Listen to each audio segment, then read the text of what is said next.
നമ്മൾ നമ്പർ 1 ആവാൻ ആഗ്രഹിച്ചിട്ടുണ്ടെങ്കിൽ മാത്രമേ നമുക്ക് ഈ ബിസിനസ്സിൽ എന്തെങ്കിലും നേടിയെടുക്കാൻ സാധിക്കുള്ളൂ. അപ്പൊ അതിന് നമ്പർ 1 ആവണമെങ്കിൽ ഏറ്റവും ആദ്യം നമ്മൾ ചെയ്യേണ്ട കാര്യം എന്താ വെച്ചാൽ നമ്മുടെ പരമ്പരാഗതമായിട്ടുള്ള രീതികളെ നമ്മൾ വിടുക. പരമ്പരാഗതമായിട്ടുള്ള രീതികളെ വിടുക എന്ന് പറയുമ്പോൾ നിങ്ങൾ ഓട്ടോമാറ്റിക്കലി മനസ്സിൽ വിചാരിക്കും ട്രഡീഷണൽ മാർക്കറ്റിംഗ് ഞാൻ വിട്ടുള്ളൂ. ട്രഡീഷണൽ മാർക്കറ്റിംഗ് അല്ല, നമ്മൾ കൊല്ലങ്ങളായിട്ട് സ്ഥിരമായിട്ട് ചെയ്തുകൊണ്ടിരിക്കുന്ന നമ്മുടെ ശീലങ്ങളായിരിക്കാം, രീതികളായിരിക്കാം, സംസാരങ്ങളായിരിക്കാം, അതിൽ മാറ്റം വരുത്തേണ്ടതാണോ എന്നുള്ളൊരു വിശകലനം ചെയ്തിട്ട് അതിൽ മാറ്റം കൊണ്ടുവരിക എന്നുള്ളതാണ് ഈ ബിസിനസ്സിൽ നമ്പർ 1 ആവാനുള്ള ആദ്യത്തെ കാര്യം.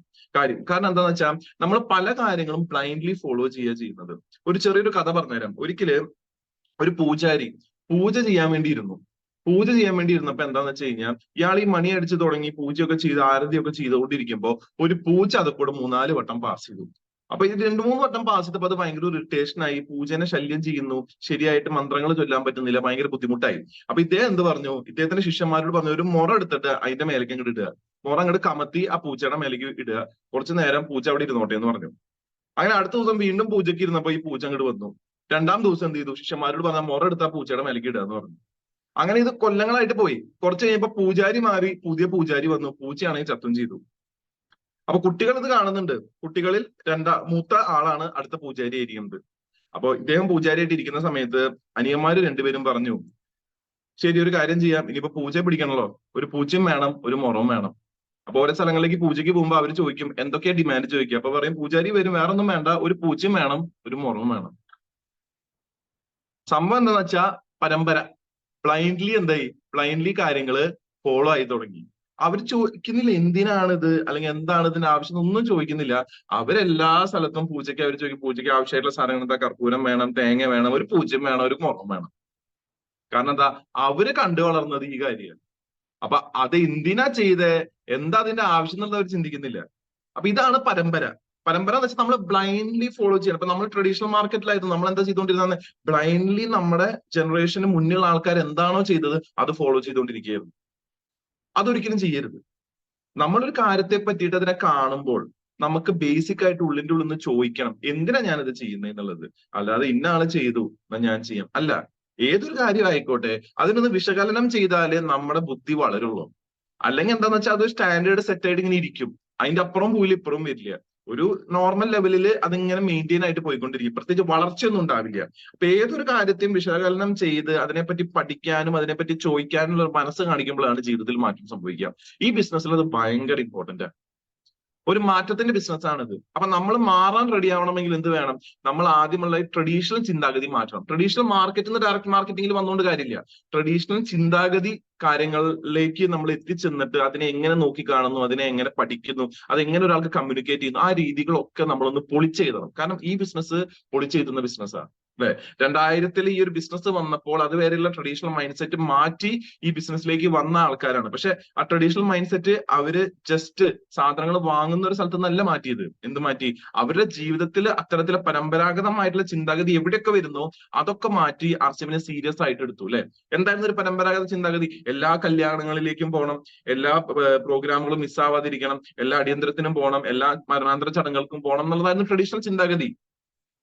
ഇത് സീരിയസ് ആയിട്ട് എടുക്കാൻ ഉദ്ദേശിച്ച ആൾക്കാർ വന്നപ്പോ എന്താണ്, പ്രിയോറിറ്റി എവിടെ കൊടുക്കേണ്ടത്, ഞാനിപ്പോ അതിന് പോവുകയാണോ ഇതിന് കൊടുക്കുകയാണോ പ്രിയോറിറ്റി എന്ന് ചിന്തിച്ചപ്പോ ലീഡേഴ്സിന്റെ ലൈഫ് മാറി. ശരിയല്ലേ? അപ്പൊ പരമ്പരാഗതമായിട്ടുള്ള ചിന്താ രീതിയിൽ നിന്ന് നമുക്ക് മാറാൻ സാധിക്കണം. ഒരു പുതിയ രീതിയിൽ നമുക്ക് ചിന്തിക്കാൻ സാധിക്കണം. ഒരു പക്ഷെ ആ ചിന്ത കാണുമ്പോൾ പല ആൾക്കാരും ചോദിക്കും നിങ്ങൾക്ക് ഭ്രാന്താണല്ലോ എന്ന്. പക്ഷെ ഞാൻ പറയട്ടെ, അങ്ങനെ ഭ്രാന്തനെന്നും ഉത്തരകുത്തിയ ആൾക്കാരാണ് ഇന്ന് ജീവിതത്തിൽ എന്തെങ്കിലുമൊക്കെ നേടിയിട്ടുള്ളൂ. ബാക്കിയെല്ലാം സാധാരണ ഒരു ചിന്താഗതിയിലേക്കാണ് പോകുന്നത്. അസാധാരണ ചിന്താഗതിയിലേക്ക് വരണമെങ്കിൽ നമ്മൾ ബേസിക് ആയിട്ട് ചെയ്യേണ്ട കാര്യം പരമ്പരാഗതമായിട്ടുള്ള മൈൻഡ് സെറ്റ് മാറ്റണം. ട്രഡീഷണൽ മൈൻഡ് സെറ്റ് മാറ്റി ഒരു ഡയറക്റ്റ് മൈൻഡ് സെറ്റ്. എന്താ direct mind set? It's basic common sense. അല്ലെ, നമ്മൾ വെളി മാർക്കറ്റിൽ നിന്ന് വാങ്ങുന്ന ഉൽപ്പന്നങ്ങൾ ഇടത്തട്ടുകാരും പരസ്യക്കാരും മുഖേന നമ്മളിലേക്ക് എത്തുന്നു എന്നുള്ളത് ട്രഡീഷണൽ ചിന്താഗതി.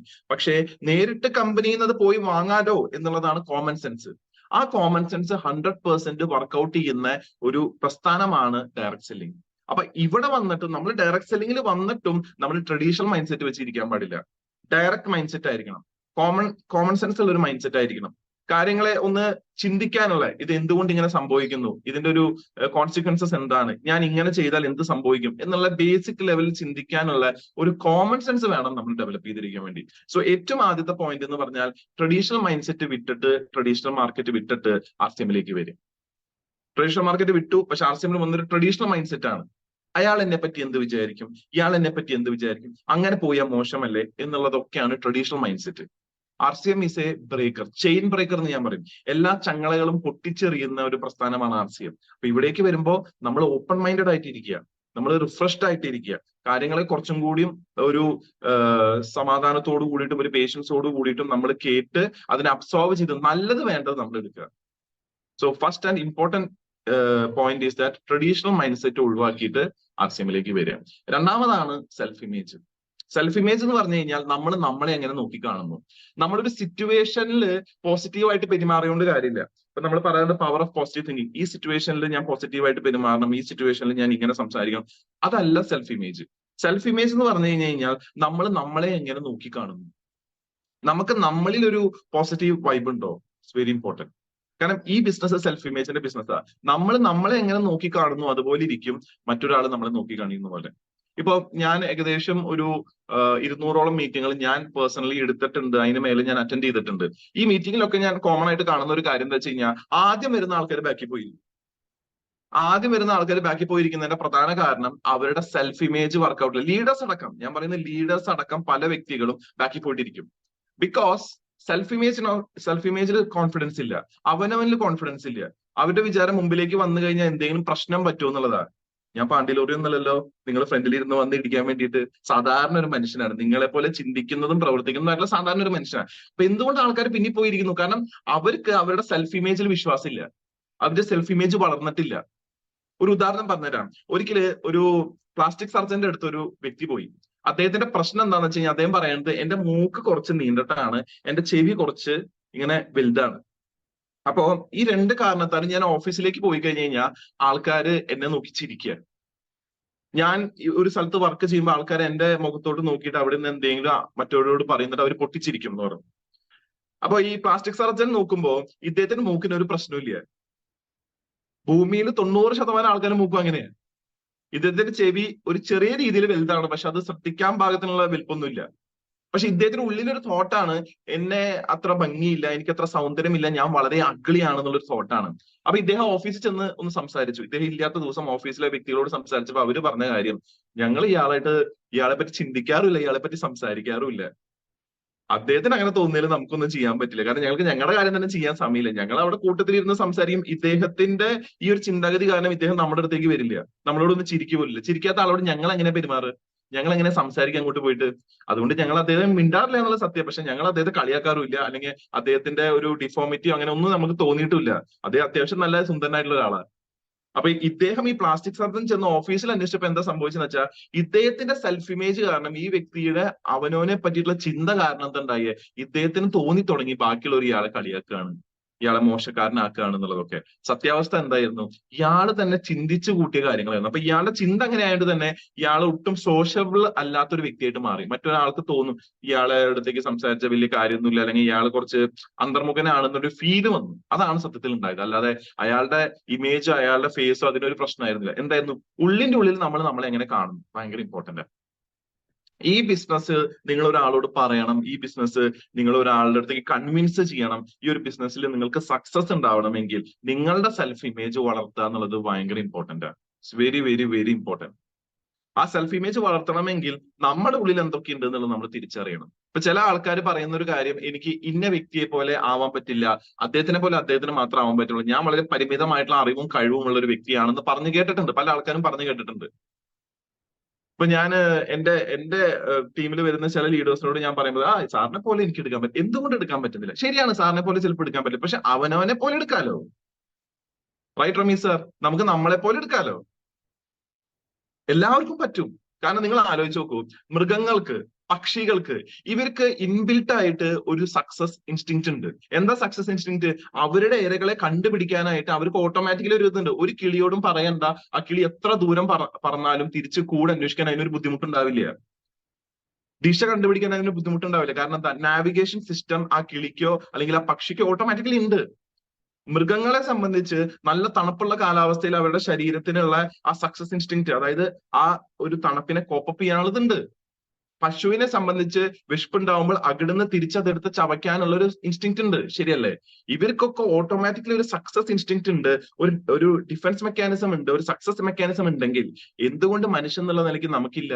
നമ്മൾ ഓരോരുത്തർക്കും ഉണ്ട്. പക്ഷെ അത് കണ്ടുപിടിക്കുന്നിടത്താണ് നമ്മുടെ വിജയം വരുന്നത്. എവിടെയാണോ അത് ഉള്ളതെന്നുള്ളത് കണ്ടുപിടിച്ച് അതിനെ ഡെവലപ്പ് ചെയ്തെടുക്കുമ്പോഴാണ് വിജയം വരുന്നത്, അല്ലെ? നല്ല തണുപ്പുള്ള സമയത്ത് പുതയ്ക്കാൻ നമ്മൾ ആരും പഠിപ്പിച്ചിട്ടല്ല.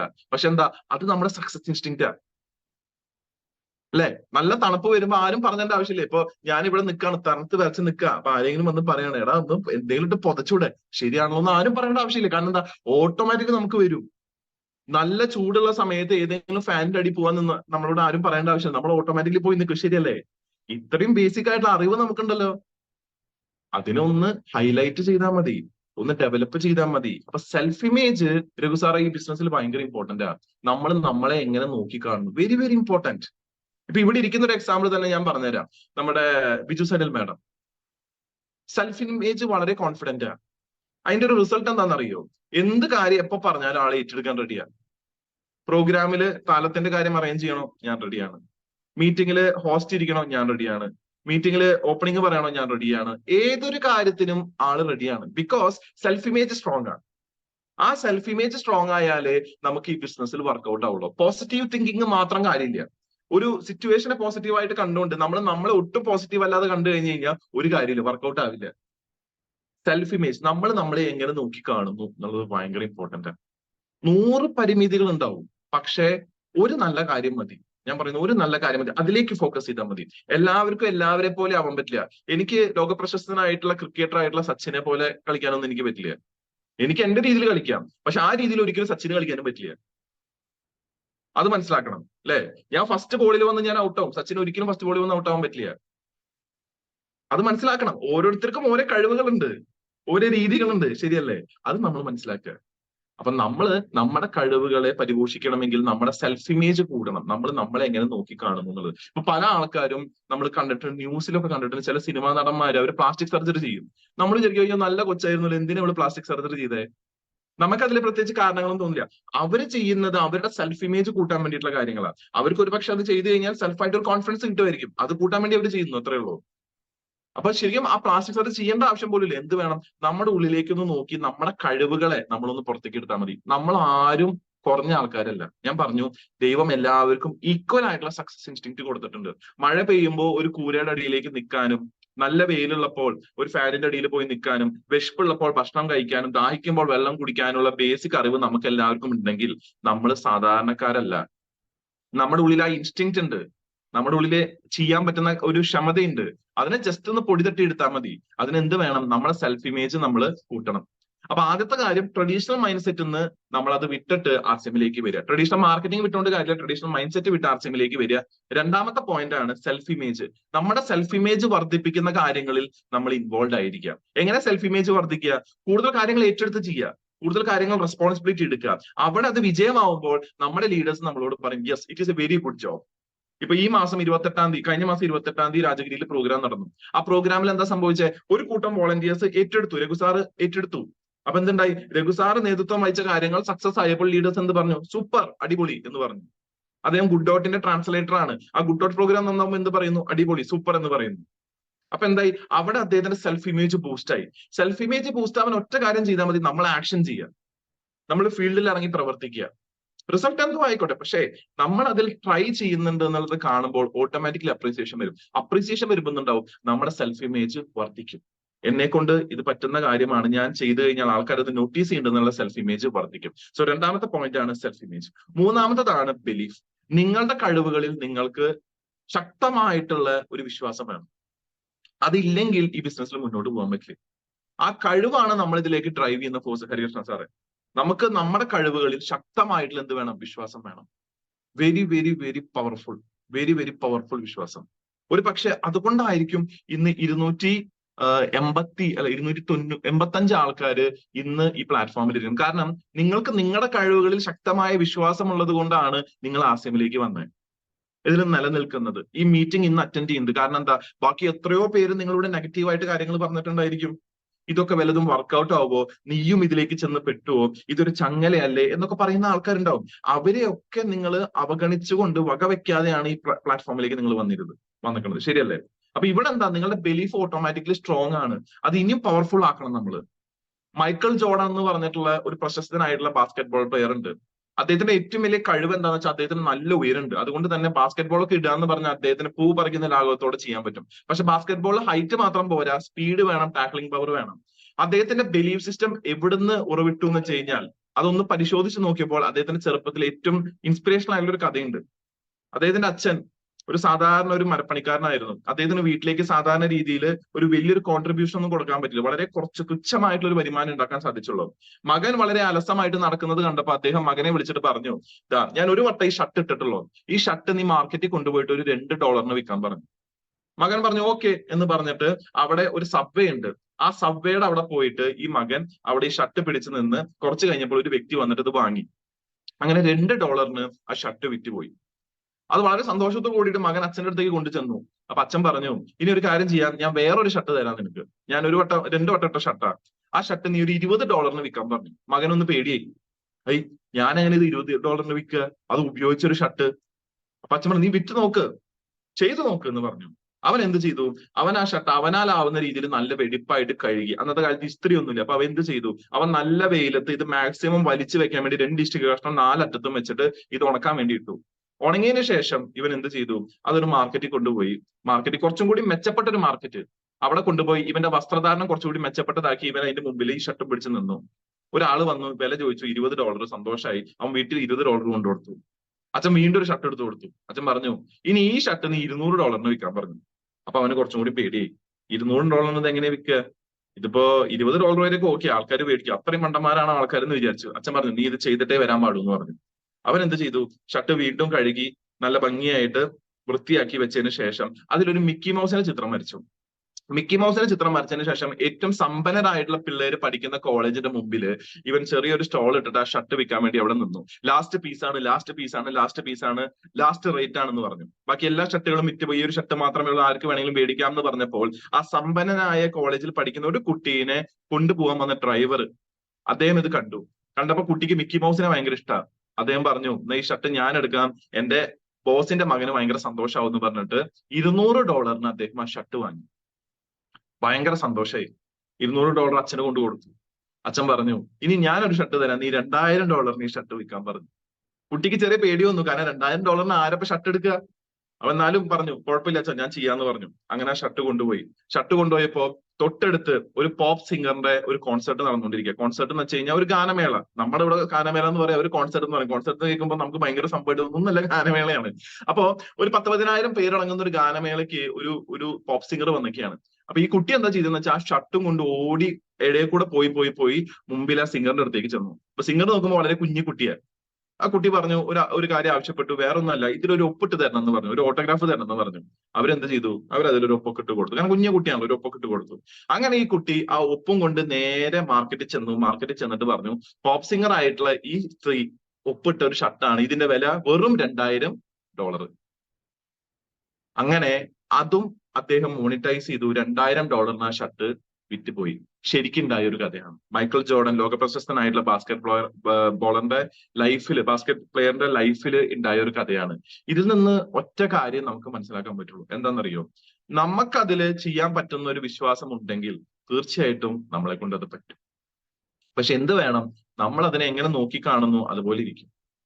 തുടക്കത്തിൽ തന്നെ ആ ഷർട്ട് വന്നിട്ട് പറയാ, എന്നെ കൊണ്ടൊന്നും പറ്റില്ല, ഇതൊക്കെ ആര് മേടിക്കാനാ, ഓൾറെഡി ഇട്ട ഷർട്ടല്ലേ, ഇതെങ്ങനെ ഒരാൾ മേടിക്കും എന്ന് പറഞ്ഞു നിന്ന് കഴിഞ്ഞാൽ അവിടെ ഒരിക്കലും ആ ഷർട്ട് അദ്ദേഹത്തിന് $2000 വിൽക്കാൻ പറ്റില്ലായിരുന്നു. പക്ഷെ എന്ത് ചെയ്തു, അദ്ദേഹം അതിനെ അക്സെപ്റ്റ് ചെയ്തു എന്ന് മാത്രമല്ല, അത് ചെയ്യാൻ ഒരു മുൻകൈ എടുത്തു. അത് പോയി ചെയ്തപ്പോൾ അദ്ദേഹത്തിന് റിസൾട്ട് എന്തായി, 100% കിട്ടി. അപ്പൊ നമ്മളും ആർസ്യം അതുപോലെ ചെയ്യണം. ഞാനിത് പറഞ്ഞു കഴിഞ്ഞാൽ കൺവിൻസ്ഡ് ആവോ, ഞാനിത് പറഞ്ഞു കഴിഞ്ഞാൽ ആൾക്കാർ എന്റെ ഇത് വാങ്ങും. നിങ്ങൾ പറഞ്ഞു നോക്കിയാലേ നിങ്ങൾക്ക് അറിയുള്ളൂ, അല്ലെ? നമ്മുടെ അബിലിറ്റീസ് പടിപടിയായിട്ട് കൂട്ടാൻ നമുക്ക്. ഒരിക്കലും ആരും ഈ ബിസിനസ്സിലേക്ക് വന്ന് ഫസ്റ്റ് ഡേ തന്നെ അത്ര വലിയ സെയിൽ നടത്തിയ ആൾക്കാരില്ല. പക്ഷെ അങ്ങനെ ആയിക്കൂടായികയില്ല, അല്ലെ? ഇതുവരെ അങ്ങനെ സംഭവിച്ചിട്ടില്ല, പക്ഷെ ഇനി അങ്ങോട്ട് സംഭവിച്ചൂടായികയും ഇല്ല. ഒരു ഉദാഹരണം കൂടി പറഞ്ഞുതരാം. ഒരിക്കല് ഒരു കടയിൽ ഒരു പയ്യനെ അപ്പോയിന്റ് ചെയ്തു. മാനേജർ അന്ന് രാത്രി ഈ പയ്യൻ എങ്ങനെ വർക്ക് ചെയ്യേണ്ടത്, എങ്ങനെയാണ് ഇതിന്റെ സെയിൽസ് എന്ന് അറിയാൻ വേണ്ടിയിട്ട് അയാളൊന്ന് വന്ന് നോക്കി. വന്ന് നോക്കി പയ്യനോട് ചോദിച്ചു എങ്ങനെ ഉണ്ടായിരുന്നു സെയിൽ ചെയ്ത് ചോദിച്ചു. എത്ര സെയിൽ നടത്തി ചോദിച്ചപ്പോ പയ്യൻ പറഞ്ഞു ഒരു സെയിലേ നടത്തിയുള്ളൂ. അയ്യേ, ഈ ഒരു കടയ്ക്ക് ഒരു അന്തസ്സുണ്ട്. ഈ കടയുടെ അന്തസ്സ് പ്രകാരം ഒരു സെയിലൊന്നും പോരാ, മിനിമം ഒരു 15 സെയിലെങ്കിലും വേണം. എനിക്ക് നിന്നെ പറ്റി ഉയർന്ന പ്രതീക്ഷകളുണ്ട്, നീ ആയിട്ട് അത് തെറ്റിക്കരുതെന്ന് പറഞ്ഞു. ആട്ടെ പോട്ടെ, എത്ര രൂപയുടെ കച്ചവടം നടത്തി ചോദിച്ചപ്പോ ഒരു സെയിലേ നടത്തിയിട്ടുള്ളൂ. ആ സെയിൽ എത്ര രൂപയാണെന്ന് ചോദിച്ചപ്പോ അവൻ പറഞ്ഞു ഏകദേശം സാറേ ഒരു 1.5 ലക്ഷത്തിന്റെ കച്ചവടമായിരുന്നു എന്ന് പറഞ്ഞു. അയാൾക്ക് അതിശയായി. 1.5 ലക്ഷത്തിന്റെ കച്ചവടം, ഇതെങ്ങനെ സംഭവിച്ചു? ഇക്കാൾ നടക്കുന്ന അമേരിക്കയിലാണ്. അപ്പൊ ആള് പറഞ്ഞു അല്ല വേറെ ഒന്നുമല്ല സാറേ, ഹസ്ബൻഡ് ഒരു ഹസ്ബൻഡ് വന്നിട്ടുണ്ടായിരുന്നു. അപ്പൊ അയാൾക്ക് ഞാൻ കുറച്ച് ഈ മീൻ പിടിക്കാനുള്ള ചൂണ്ട കൊടുത്തതാ. മീൻ പിടിക്കാനുള്ള ചൂണ്ടയ്ക്ക് നീ 1,75,000 രൂപ മേടിച്ചാ? അല്ല അത് മാത്രമല്ല, പിന്നെ അല്ല മീൻ പിടിക്കാനുള്ള ചൂണ്ട മേടിച്ചപ്പോ ആണ് ആള് ആലോചിച്ചത് ഈ ചൂണ്ടയ്ക്ക് വേണ്ടിയിട്ടുള്ള നൂലും വടിയും വേണമല്ലോ, അത് ആളുടെ കയ്യിൽ ഉള്ളത് പഴയതാ, ഈ ചൂണ്ട പുതിയ സ്റ്റൈലാ. അപ്പൊ ഞാൻ പറഞ്ഞു സാറേ ഇത് പുതിയ സ്റ്റൈലുള്ള ഒരെണ്ണം ഉണ്ട് സാർ, ഇതൊന്ന് നോക്കിക്കോളാൻ പറഞ്ഞു. അപ്പൊ അതൊക്കെ ആള് നോക്കിയപ്പോ ആളുടെ വീട് ഒരു കോട്ടേജാ, തൊട്ടടുത്തൊരു വലിയൊരു നദിയും കാര്യങ്ങളൊക്കെ ഉണ്ട്. അപ്പൊ ഇതേ അവിടെയാണ് പോവുക. അപ്പൊ ഞാൻ ചോദിച്ചു എങ്ങനെ കരക്കിട്ടിട്ടാണോ മീൻ പിടിക്കുക? അപ്പൊ കരക്കിട്ടിട്ടല്ല മീൻ പിടിക്കുക, കരയ്ക്കാണ് മീൻ പിടിക്കാറ്. പിന്നെ കരക്കിട്ട കിട്ടില്ല, നമ്മൾ കടലിൽ ചെന്നാലേ മീൻ കിട്ടൂ എന്ന് പറഞ്ഞു. അപ്പൊ ഇദ്ദേഹത്തിനോട് ഞാൻ പറഞ്ഞു സാറേ ഒരു പ്രൈവറ്റ് ബോട്ട് ഉണ്ട്, അത്ര വലിയ വില വരില്ല, സെക്കൻഡ് ഹാൻഡ് ആണെങ്കിലും കാര്യം നടക്കും എന്ന് പറഞ്ഞിട്ട് ഞാൻ ബോട്ടിന്റെ ഡിവിഷനിലേക്ക് അദ്ദേഹത്തെ കാണിക്കാൻ കൊണ്ടുപോയി. അങ്ങനെ ബോട്ട് ആൾക്ക് ഇഷ്ടമായി, ബോട്ട് മേടിക്കാൻ റെഡിയായി. ബോട്ട് മേടിക്കാൻ റെഡിയായപ്പോ ഇദ്ദേഹം വന്നത് ഹോണ്ട സിവിക്കിലാണ്. ഇത് വണ്ടി വലിച്ചു കൊണ്ടുപോകാൻ ഇതിന് പവർ ഇല്ല, വണ്ടിക്ക് പവർ ഇല്ല, ബോട്ട് വലിച്ചു കൊണ്ടുപോകാൻ പവർ ഇല്ല. അപ്പൊ ഞാൻ പറഞ്ഞു സാറേ തൊട്ടപ്പുറത്ത് ഞങ്ങൾക്കൊരു കാർ ഡീലർഷിപ്പ് ഉണ്ട്, അവിടെ നിന്ന് ഈ പവർ ഇല്ലാത്ത വണ്ടി മാറ്റിയിട്ട് എക്സ്ചേഞ്ച് ചെയ്ത് കഴിഞ്ഞാൽ ഇത്ര രൂപ കിട്ടിയിട്ട് ഇവിടെ ഒരു കാറിന്റെ ഡീലർഷിപ്പ് ഉണ്ട്, അവിടെ നിന്ന് എടുക്കാന്ന് പറഞ്ഞു. അങ്ങനെ ചെന്ന് നോക്കി അദ്ദേഹം ആ കാർ എക്സ്ചേഞ്ച് ചെയ്ത് മിച്ചം വന്ന എമൗണ്ട് പുതിയ കാറിന് വേണ്ടി കൊടുത്തു. അങ്ങനെ ഒരു ചൂണ്ട മേടിക്കാൻ വന്ന ആള് ശരിക്കും ചൂണ്ട മേടിക്കാൻ കൂടി വന്നതല്ല, ഭാര്യയ്ക്ക് എന്താ പറയാ വീക്കെൻഡിൽ പാഡ് മേടിക്കാൻ വന്നതാ. പാഡ് മേടിക്കാൻ വന്നപ്പോ ഭാര്യ റെസ്റ്റിലാണെന്ന് ആൾക്ക് മനസ്സിലായി. അപ്പൊ വീക്കെൻഡ് എന്താ പരിപാടി, ഇനിയിപ്പോ ഒറ്റയ്ക്കാണല്ലോ, അപ്പൊ എന്താ പരിപാടി ചോദിച്ചപ്പോ പറഞ്ഞു ചൂണ്ട മേടിക്കാൻ, എന്ന് പിന്നെ ഒരു ഫിഷിംഗ് ആയാലോ എന്ന് ചോദിച്ചിട്ട് അങ്ങനെ പോയ സെയില് അവസാനം ചെന്നെത്തിയത് കാറ് വരെത്തി. അപ്പോ ഇവിടെ നിന്ന് നമ്മൾ മനസ്സിലാക്കണം, നമുക്ക് കോൺഫിഡൻസ് ഉണ്ടെങ്കിൽ, നമുക്ക് ബിലീഫ് ഉണ്ടെങ്കിൽ തീർച്ചയായിട്ടും സെയിൽ ആയിക്കോട്ടെ ബിസിനസ് ആയിക്കോട്ടെ നമ്മളെ കൊണ്ട് പറ്റുന്ന കാര്യം. പക്ഷെ എന്ത് വേണം, നമ്മൾ അതിൽ ബിലീഫ് ഉണ്ടായിരിക്കണം. ഇതെനിക്ക് വിൽക്കാൻ പറ്റും, ഇതെനിക്ക് ഒരാളെ കൺവിൻസ് ചെയ്യാൻ പറ്റും, അയാളെ ഹാപ്പി ആക്കാൻ പറ്റും എന്ന് നമ്മൾ മൈൻഡ് സെറ്റ് ക്രിയേറ്റ് ചെയ്ത് കഴിഞ്ഞാൽ തീർച്ചയായിട്ടും നമുക്ക് പറ്റുന്ന കാര്യമാണ്. രഘു സാർ ചോദിച്ചു ആ ബാസ്കറ്റ് ബോളിന്റെ പ്ലെയർ പേരെന്താന്നുള്ളത്. ബാസ്കറ്റ് ബോൾ പ്ലെയറിന്റെ പേരാണ് Michael B Jordan. Michael B Jordan, ഞാനത് ടൈപ്പ് ചെയ്ത് തരാം കേട്ടോ. മൈക്കിൾ ബി ജോർഡൻ എന്നാണ് അദ്ദേഹത്തിന്റെ പേര്. അപ്പോ 3 കാര്യങ്ങളാണ് ഞാൻ നിങ്ങളോട് പറഞ്ഞത്. ഒന്നാമത്തെ കാര്യം ട്രഡീഷണൽ മൈൻഡ് സെറ്റ് വിട്ടിട്ട് വേണം ഡയറക്ട് മാർക്കറ്റിംഗിലേക്ക് വരാൻ വേണ്ടി. രണ്ടാമതാണ് നമ്മുടെ സെൽഫ് ഇമേജ് കൂട്ടാനുള്ള കാര്യങ്ങൾ നമ്മൾ ചെയ്യണം. മൂന്നാമതാണ് എന്താ, ബിലീഫ്, നമ്മുടെ ഉള്ളിലുള്ള വിശ്വാസത്തെ നമ്മൾ ഊട്ടി ഉറപ്പിക്കണം. അതിനൊറ്റ വഴിയുള്ളൂ ആക്ഷൻ ആക്ഷൻ ആക്ഷൻ. ആൻഡ് നാലാമത്തതാണ് എന്താ, പെർസിസ്റ്റൻസ്. പെർസിസ്റ്റൻസ് എന്ന് വെച്ചാൽ ഒരു കാര്യം നിരന്തരമായിട്ട് ശക്തമായിട്ട് ഉറച്ചു ചെയ്തുകൊണ്ടിരിക്കുക, അതിൽ തന്നെ തുടർന്നുകൊണ്ടിരിക്കുക. നമ്മൾ ഇതിൽ എത്രത്തോളം ശക്തമായിട്ട് നിൽക്കുന്നോ, എത്രത്തോളം സ്ട്രോങ് ആയിട്ട് നിൽക്കുന്നോ, അത്രത്തോളം ആൾക്കാർ നമ്മളെ അഡ്മയർ ചെയ്യും. ഒരു കമ്പനിയിൽ നിന്ന് മറ്റൊരു കമ്പനിയിലേക്ക് ചാടി, അവിടുന്ന് വേറൊരു കമ്പനിയിലേക്ക് ചാടി, പിന്നെ അവിടുന്ന് ഒരു വേറൊരു കമ്പനിയിലേക്ക് ചാടുന്ന ആൾക്കാർക്ക് ജീവിതത്തിൽ ഒരു പ്രതീക്ഷ ഉണ്ടാവില്ല. അതുകൊണ്ടാണ് അവർ ചാടിക്കൊണ്ടിരിക്കുന്നത്. ഒരു സിസ്റ്റത്തിൽ വന്ന് അതിൽ ഉറച്ചു നിൽക്കുന്ന ആൾക്കാർക്ക് അതിൽ പ്രതീക്ഷ ഉള്ളത് കൊണ്ടാണ് അവരവിടെ നിൽക്കുന്നത്. ഏതൊരു കാര്യവും ഇതുപോലെയാണ്. കൺസിസ്റ്റന്റ് ആയിട്ട് ഉറച്ചു നിന്ന ആൾക്കാരെ എവിടെയായാലും വിജയിച്ചിട്ടുള്ളൂ. ഈ ബിസിനസ്സിൽ നമ്മൾ അത്തരത്തിൽ ആൾക്കാരായിട്ട് മാറണം. ഒരു സ്ഥലത്ത് വന്നു കഴിഞ്ഞാൽ അവിടെ നിൽക്കണം. അത് ടീമും ആയിക്കോട്ടെ അല്ലെങ്കിൽ നിങ്ങളുടെ ബിസിനസ്സും ആയിക്കോട്ടെ. ടീമാണെങ്കിൽ ടീമിൽ ഉറച്ചു നിൽക്കുക. എപ്പോഴും നമ്മുടെ ഗ്രേറ്റ് ഗ്രേറ്റ് ഗ്രേറ്റ് അപ്ലൈൻ ആയിട്ടുള്ള സഫയർ സാറിന്റെ കഥ നമ്മൾ ആലോചിക്കുക. അദ്ദേഹത്തിന് എടുത്തു പറയാനായിട്ട് ഒരു അപ്ലൈൻ ഇല്ല, എടുത്തു പറയാനായിട്ട് ഒരു ഡൗൺലൈൻ ഇല്ല, but he survived in this business. നമ്മളൊരു സിനിമയിൽ പറയാറുണ്ട് അല്ലെ, ഒറ്റയ്ക്ക് വഴിവെട്ടി വന്നവനാന്നൊക്കെ പറയില്ലേ, അതുപോലെ പറയാൻ വേണമെങ്കിൽ ശരിയല്ലേ. അപ്ലൈനും ഇല്ല ഡൗൺലൈനും ഇല്ല. അപ്ലൈൻ ഇല്ല വെച്ചാൽ മെന്റർ ഇല്ല എന്നല്ല ഞാൻ പറയാം. മെന്റർ ഗോപകുമാർ സാർ ഉണ്ട്, പക്ഷെ എടുത്ത് പറയാൻ തക്ക പേര് പറയാൻ തക്ക ഒരു അപ്ലൈനും ഇല്ല, പേര് പറയാൻ തക്ക ഒരു ഡൗൺലൈനും ഇല്ല. പക്ഷെ അദ്ദേഹത്തിന് ഇന്ന് 8 ലക്ഷം വരുമാനം മേടിക്കാൻ സാധിച്ചിട്ടുണ്ടെങ്കിൽ ഒറ്റ കാര്യമേ ഉള്ളൂ, ആര് വന്നാലും ആര് പോയാലും മഴ പെയ്താലും വെയിലുണ്ടെങ്കിലും ഞാൻ ഈ ബിസിനസ്സിൽ ഉണ്ടാവും. That is persistence. അത് ഇതിൽ നിന്നല്ല, നിങ്ങളുടെ ഏതൊരു പ്രൊഫഷണൽ മേഖലയിലും അത് വളരെ വളരെ വളരെ അത്യാവശ്യമാണ്. ചാടിക്കളിക്കുന്ന ആൾക്കാരെ ആർക്കും ഇഷ്ടമല്ല. കാരണം എന്താ അറിയോ, അവർ ഇൻകൺസിസ്റ്റന്റ് ആണ്. ഒരു സ്ഥലത്ത് നിന്ന് മറ്റൊരു സ്ഥലത്തേക്ക് ചാടുമ്പോൾ അവിടെ നിന്ന് ഒന്നേന്ന് വീണ്ടും പണി തുടങ്ങണം. ആ പണി പൂർത്തിയാവുന്നേക്കാളും മുന്നേ അടുത്ത സ്ഥലത്തേക്ക് വീണ്ടും ചാടും. ഒരു സ്ഥലത്ത് നിന്നുകൊണ്ട് ആ പണി പൂർത്തിയാക്കുക അല്ലെ. നമ്മൾ അറിയാം നമ്മുടെ റോഡുകളുടെ അവസ്ഥ നമുക്കറിയാലേ. എന്താ അവിടെ സംഭവിക്കുന്നത്, ഒരു പ്രോപ്പർ പണി നടത്താതെ അവിടെ കുറച്ച് മണൽ കൊണ്ടിടും, കുറച്ച് കഴിയുമ്പോൾ എന്താ കുറച്ച് കട്ട കൊണ്ടിടും, പിന്നെ കുറച്ച് കഴിയുമ്പോൾ മാവും തൈയൊക്കെ നിൽക്കണ കാണാം റോഡിന്റെ കുഴികൾ അടയ്ക്കാൻ വേണ്ടിയിട്ട്. ഒരു മാവും തൈ നടുവോടെ. ഇങ്ങനെയാണ് പരിപാടികള്. അപ്പൊ ഇവിടെ എന്താ സംഭവിക്കുന്നത് വെച്ച് കഴിഞ്ഞാൽ കൺസിസ്റ്റന്റ് ആയിട്ട് ഒരു വർക്കല്ല അവിടെ വരുന്നത്, ഇൻകൺസിസ്റ്റന്റ് ആണ്. ഓരോ മാസം പുതിയ പുതിയ ഇന്നോവേഷൻസ് അതിലേക്ക് വരുന്നത്. ഒറ്റ വട്ടം മെക്കാഡന്റ് അറേഞ്ച് ചെയ്ത ഈ പ്രശ്നമൊന്നുമില്ല. മഴ അതിനെ ബാധിക്കില്ല, വെയിൽ അതിനെ ബാധിക്കില്ല, വണ്ടികൾ അതിനെ ബാധിക്കില്ല. സ്ട്രോങ് ആയിട്ട് നിൽക്കും. നമുക്ക് വേണ്ട ബേസ് സ്ട്രോങ് ആവണമെങ്കിൽ നമ്മൾ ഉറച്ചു നിൽക്കണം. എന്ത് വന്നാലും കുലുങ്ങരുത്. പെർസിസ്റ്റൻസ്. ഇതിൽ ഉറച്ചു നിൽക്കുക, ഇതിൽ നിരന്തരമായിട്ട് പ്രവർത്തിക്കുക, അതിന്റെ ഫലത്തിന് വേണ്ടിയിട്ട് കാത്തു നിൽക്കാത്ത പ്രവർത്തനം തുടങ്ങിക്കൊണ്ടേയിരിക്കുക. ആ പെർസിസ്റ്റൻസ് ആണ് ഈ ബിസിനസ്സിൽ നമുക്ക് വേണ്ടത്. അമേരിക്ക വിയറ്റ്നാം യുദ്ധം നമുക്ക് എല്ലാവർക്കും അറിയാം. അമേരിക്കയ്ക്ക് യുദ്ധം കഴിഞ്ഞപ്പോൾ ഉണ്ടായ നഷ്ടം ഏകദേശം ഒരു 50,000 പേരാണ് മരിച്ചു വീണത്. വിയറ്റ്നാമിൽ 3 മില്യണിലധികം ആൾക്കാരുടെ ജീവിതം കംപ്ലീറ്റ് ആയിട്ട് പോയി. പക്ഷെ യുദ്ധത്തിന്റെ അവസാനം ചെയ്തത് വിയറ്റ്നാമാണ്. കാരണം വേറെ ഒറ്റൊരു കാര്യമല്ലോ, അമേരിക്ക കളിച്ചത് ഇൻഫിനിറ്റ് ഗെയിമാണ്, അല്ലെ ഫിനിറ്റ് ഗെയിമാണ്. ഫിനിറ്റ് ഗെയിം എന്ന് വെച്ച് കഴിഞ്ഞാൽ ജയിക്കാൻ വേണ്ടി മാത്രം. ഇൻഫിനിറ്റ് ഗെയിം ആണ് വിയറ്റ്നാം കളിച്ചത്. ഇൻഫിനിറ്റ് ഗെയിം എന്ന് വെച്ചാൽ വേറെ ഒന്നല്ല, അവര് ജീവിക്കാൻ വേണ്ടിയിട്ടാണ്. വ്യത്യാസമുണ്ട്. അമേരിക്ക ഓരോ വട്ടം ട്രൂപ്പിനെ ഇറക്കി, ഇവര് നിർത്താതെ പരിശ്രമിച്ചുകൊണ്ടിരുന്നു. കാഷ്വാലിറ്റി കൂടുതൽ വിയറ്റ്നാമിനായിരുന്നു, മരണ റേറ്റ് കൂടുതൽ വിയറ്റ്നാമിനായിരുന്നു, ആയുധങ്ങളുടെ അളവ് കുറവുള്ളത് വിയറ്റ്നാമിനായിരുന്നു. പക്ഷെ അവസാനം വരെ പോരാടി അവസാനം എന്തുണ്ടായി? അമേരിക്ക പിന്മാറി. അമേരിക്ക അതിന്ന് പൂർണ്ണമായിട്ട് പിന്മാറി. അമേരിക്ക അത്രയ്ക്ക് വലിയ കാഷ്വാലിറ്റി വന്നിട്ടില്ല, 50,000 പേരെ കാഷ്വാലിറ്റി ഉണ്ടായിട്ടുള്ളൂ. പക്ഷെ എന്തായി? അമേരിക്ക അതിന്ന് പിന്മാറി. കാരണം എന്താ? അവര് സ്ട്രോങ് ആയിട്ട് നിന്നു. ഈ രാജ്യം നിങ്ങൾ എടുക്കണമെങ്കിൽ, ഈ രാജ്യം നിങ്ങൾ ഭരിക്കണമെങ്കിൽ അവസാനത്തെ ആളുടെ മേലെ കൂടെ വണ്ടി കയറിയായിരുന്നു, എന്നാലാണ് ഞങ്ങൾ ഈ യുദ്ധം അവസാനിക്കുള്ളൂ എന്ന് അവർ തീരുമാനിച്ചു. അതുകൊണ്ട് തന്നെ അമേരിക്കൻ ട്രൂപ്സ് വിയറ്റ്നാമിൽ നിന്ന് പിന്മാറി. കാരണം അവര് ഫൈറ്റ് ചെയ്ത് അവസാനം ക്ഷീണിച്ചു. ഇത് ഫൈറ്റിന്റെ ഒരു കുറവുമില്ല, ഇത് എവിടെ എത്തുന്നില്ല. അവസാനം അവരെന്തായി? അത് പിൻവലിക്കും. നമ്മൾ വിയറ്റ്നാമിനെ പോലെ ആവണം, ഇൻഫിനിറ്റ് ആയിരിക്കണം. എന്ത് സംഭവിച്ചാലും എന്ത് നടന്നാലും നമ്മൾ അതിനെ നേരിടാൻ റെഡി ആയിരിക്കണം. പെർസിസ്റ്റൻസ് ഈ ബിസിനസിന്റെ വളരെ പ്രധാനപ്പെട്ട ഒരു ഭാഗമാണ്. അത് എന്ന് നമ്മൾ പഠിക്കുന്നുവോ അന്നേ നമുക്ക് ഇതിൽ വിജയിക്കാൻ പറ്റൂ. നമ്മൾ ബിസിനസ്സിൽ, നമ്മുടെ ടീമിലായിക്കോട്ടെ, നമ്മുടെ പൊസിഷനിലായിക്കോട്ടെ, നമ്മുടെ ഈ ഒരു കമ്പനിയിലായിക്കോട്ടെ, പെർസിസ്റ്റ് ചെയ്യുക. നിരന്തരമായിട്ടുള്ള പരിശ്രമം. ഒരു പക്ഷേ വിജയം നമുക്ക് ഉടനടി കിട്ടില്ല. പക്ഷെ എന്തുണ്ടാവും? നമ്മുടെ ഉള്ളിലുള്ള മാറ്റങ്ങളെ നമ്മൾ തിരിച്ചറിയും. വരുമ്പോ 4 പേരോട് പറയാൻ മടിച്ചൊരാൾ ഇന്ന് സ്റ്റേജിൽ കയറി സംസാരിക്കുന്നുണ്ട്. വരുമ്പോ സെയിലിന് ഒരു വലിവ് കാണിച്ച ഒരാൾ ഇന്ന് ഏറ്റവും നന്നായി സെയിൽ ചെയ്യുന്നുണ്ട്. വരുമ്പോ പരിപാടികൾ ഓർഗനൈസ് പറഞ്ഞു കഴിഞ്ഞാൽ അത് അറിയാത്ത ഒരാൾ ഇന്ന് ഏറ്റവും മികച്ച പരിപാടികൾ ഓർഗനൈസ് ചെയ്യുന്നുണ്ട്. ഈ ട്രാൻസ്ഫോർമേഷൻ ഇതിന്റെ പിന്നാലെ നടക്കുന്നുണ്ട്. പക്ഷെ ഇതിലേക്ക് നമ്മൾ എത്തി നോക്കണം.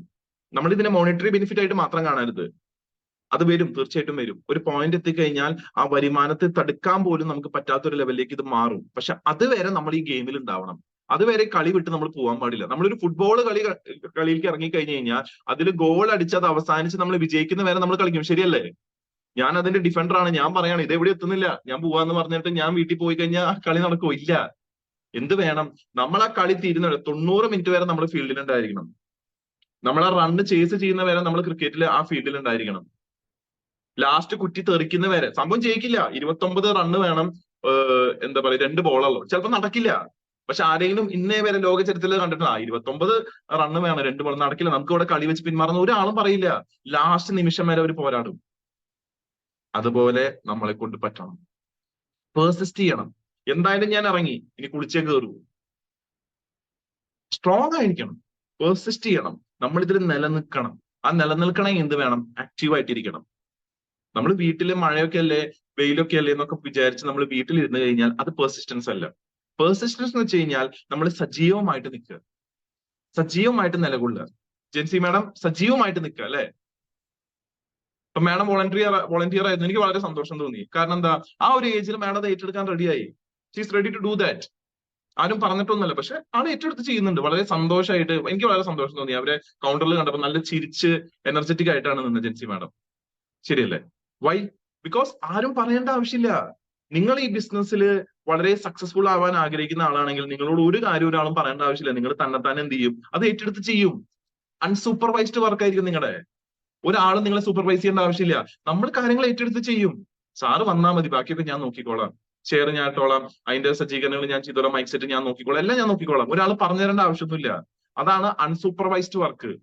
ഈ ബിസിനസ്സിൽ അങ്ങനത്തെ ആൾക്കാരെയാണ് നമ്മൾ കൊണ്ടുവരേണ്ടത്. അൺസൂപ്പർവൈസ്ഡ് ആയിട്ടുള്ള വർക്ക് ആര് കൊടുക്കുന്നു അവരെ കൊണ്ടുവരേണ്ടത്. ഒരാളും ചെക്ക് ചെയ്യേണ്ട ആവശ്യമില്ല. അയാൾ ഈ മാസത്തെ ബിസിനസ് ചെയ്തോ, ഇത്ര വോളിയം വന്നോ, ഒന്നും ചെക്ക് ചെയ്യേണ്ട ആവശ്യമില്ല. അവർ ചെയ്തോളും. അതാണ് അൺസൂപ്പർവൈസ്ഡ് വർക്ക്. അങ്ങനെ ഒരു അബിലിറ്റി നമ്മുടെ ഉള്ളിൽ നമ്മൾ ഉണ്ടാക്കണം. അത് ഉണ്ടാക്കിയാലേ ഈ സിസ്റ്റത്തിൽ നമുക്ക് വളരാൻ പറ്റുള്ളൂ. നിലനിൽക്കാൻ പറ്റുന്നത് വേറെ, വളരാൻ പറ്റണമെങ്കിൽ എന്ത് വേണം? അൺസൂപ്പർവൈസ്ഡ് ആയിട്ടുള്ള ഒരു വർക്ക് വേണം. എപ്പോഴും ലീഡർ വന്ന് ചോദിക്കേണ്ട ആവശ്യമില്ല, എത്ര മീറ്റിംഗ് നടത്തിയെന്ന് ചോദിക്കേണ്ട ആവശ്യമില്ല, എത്ര ജോയിനിങ് നടത്തിയെന്ന് ചോദിക്കേണ്ട ആവശ്യമില്ല. നമ്മൾ ആരും ബോധിപ്പിക്കാനല്ല, നമ്മൾ നമ്മുടെ വർക്ക് കൃത്യമായിട്ട് ചെയ്തു പോകും. അതാണ് അൺസൂപ്പർവൈസ്ഡ് വർക്ക്. ആ അൺസൂപ്പർവൈസ്ഡ് വർക്ക് അത് കംപ്ലീഷനിലേക്ക് എത്തേണ്ടതെന്നുള്ളതും കൂടി നമ്മൾ ഉറപ്പുവരുത്തണം. ഒരു കാര്യം തുടങ്ങി വെച്ചു, അത് അവസാനിപ്പിക്കാനും നമ്മൾ മുൻകൈ എടുക്കണം. ഒരു ടാർഗറ്റ് ഏറ്റെടുത്തു, പകുതി വെച്ചിട്ടോ ഞാൻ കൂട്ടിയാൽ കൂടില്ല. ഒരിക്കലും അല്ല, നമ്മൾ കൂട്ടിയാൽ കൂടും. പക്ഷെ അത് കംപ്ലീറ്റ് ചെയ്യുക. ഏതൊരു വർക്ക് ഏറ്റെടുത്താലും അത് 100% കംപ്ലീറ്റ് ചെയ്തു എന്നുള്ളത് നമ്മൾ ഉറപ്പുവരുത്തുക. ഈ മാസത്തെ ടാർഗറ്റ് ഇത്രയാണ്, അത് കംപ്ലീറ്റ് ചെയ്തു എന്ന് ഉറപ്പുവരുത്തുക. ഈ മാസത്തെ ഓഫർ വന്നിട്ടുണ്ട്, അത് കംപ്ലീറ്റ് ചെയ്തു എന്ന് ഉറപ്പുവരുത്തുക. കംപ്ലീഷൻ വരെ, ലാസ്റ്റ് ഡേറ്റ് വരെ നമ്മൾ അതിന് വേണ്ടിയിട്ട് വർക്ക് ചെയ്യാം. എല്ലാം കംപ്ലീഷനിൽ എത്തില്ല, പക്ഷേ ശ്രമം 100% ആയിരിക്കാം. വിജയം 100% ആയില്ലെങ്കിലും നമ്മുടെ ശ്രമം 100% ആയിരിക്കാം. ആ ശ്രമം 100% ആണെങ്കിൽ അതിന്റെ അടുത്ത മാസം നമ്മുടെ വിജയവും 100% ആയിരിക്കും. ഇത് നമ്മൾ മനസ്സിലാക്കണം. ഏറ്റവും പ്രധാനപ്പെട്ട കാര്യം, ഇതൊരു പീപ്പിൾ ബിസിനസ്സാണ്. ഈ പീപ്പിൾ ബിസിനസ്സിൽ വ്യക്തികൾ പല ബാക്ക്ഗ്രൗണ്ടിൽ നിന്നും, പല സ്ഥലങ്ങളിൽ നിന്നും, പല ജീവിത രീതികളിൽ നിന്നാണ് വരുന്നത്. അവരെങ്ങനെയാണോ അവരങ്ങനെ തന്നെ ഉൾക്കൊള്ളുക. ചിലവരെ മാറ്റാൻ പറ്റും, ചിലവരെ മാറ്റാൻ പറ്റില്ല. ഇത് സത്യം നമ്മൾ തിരിച്ചറിയാം.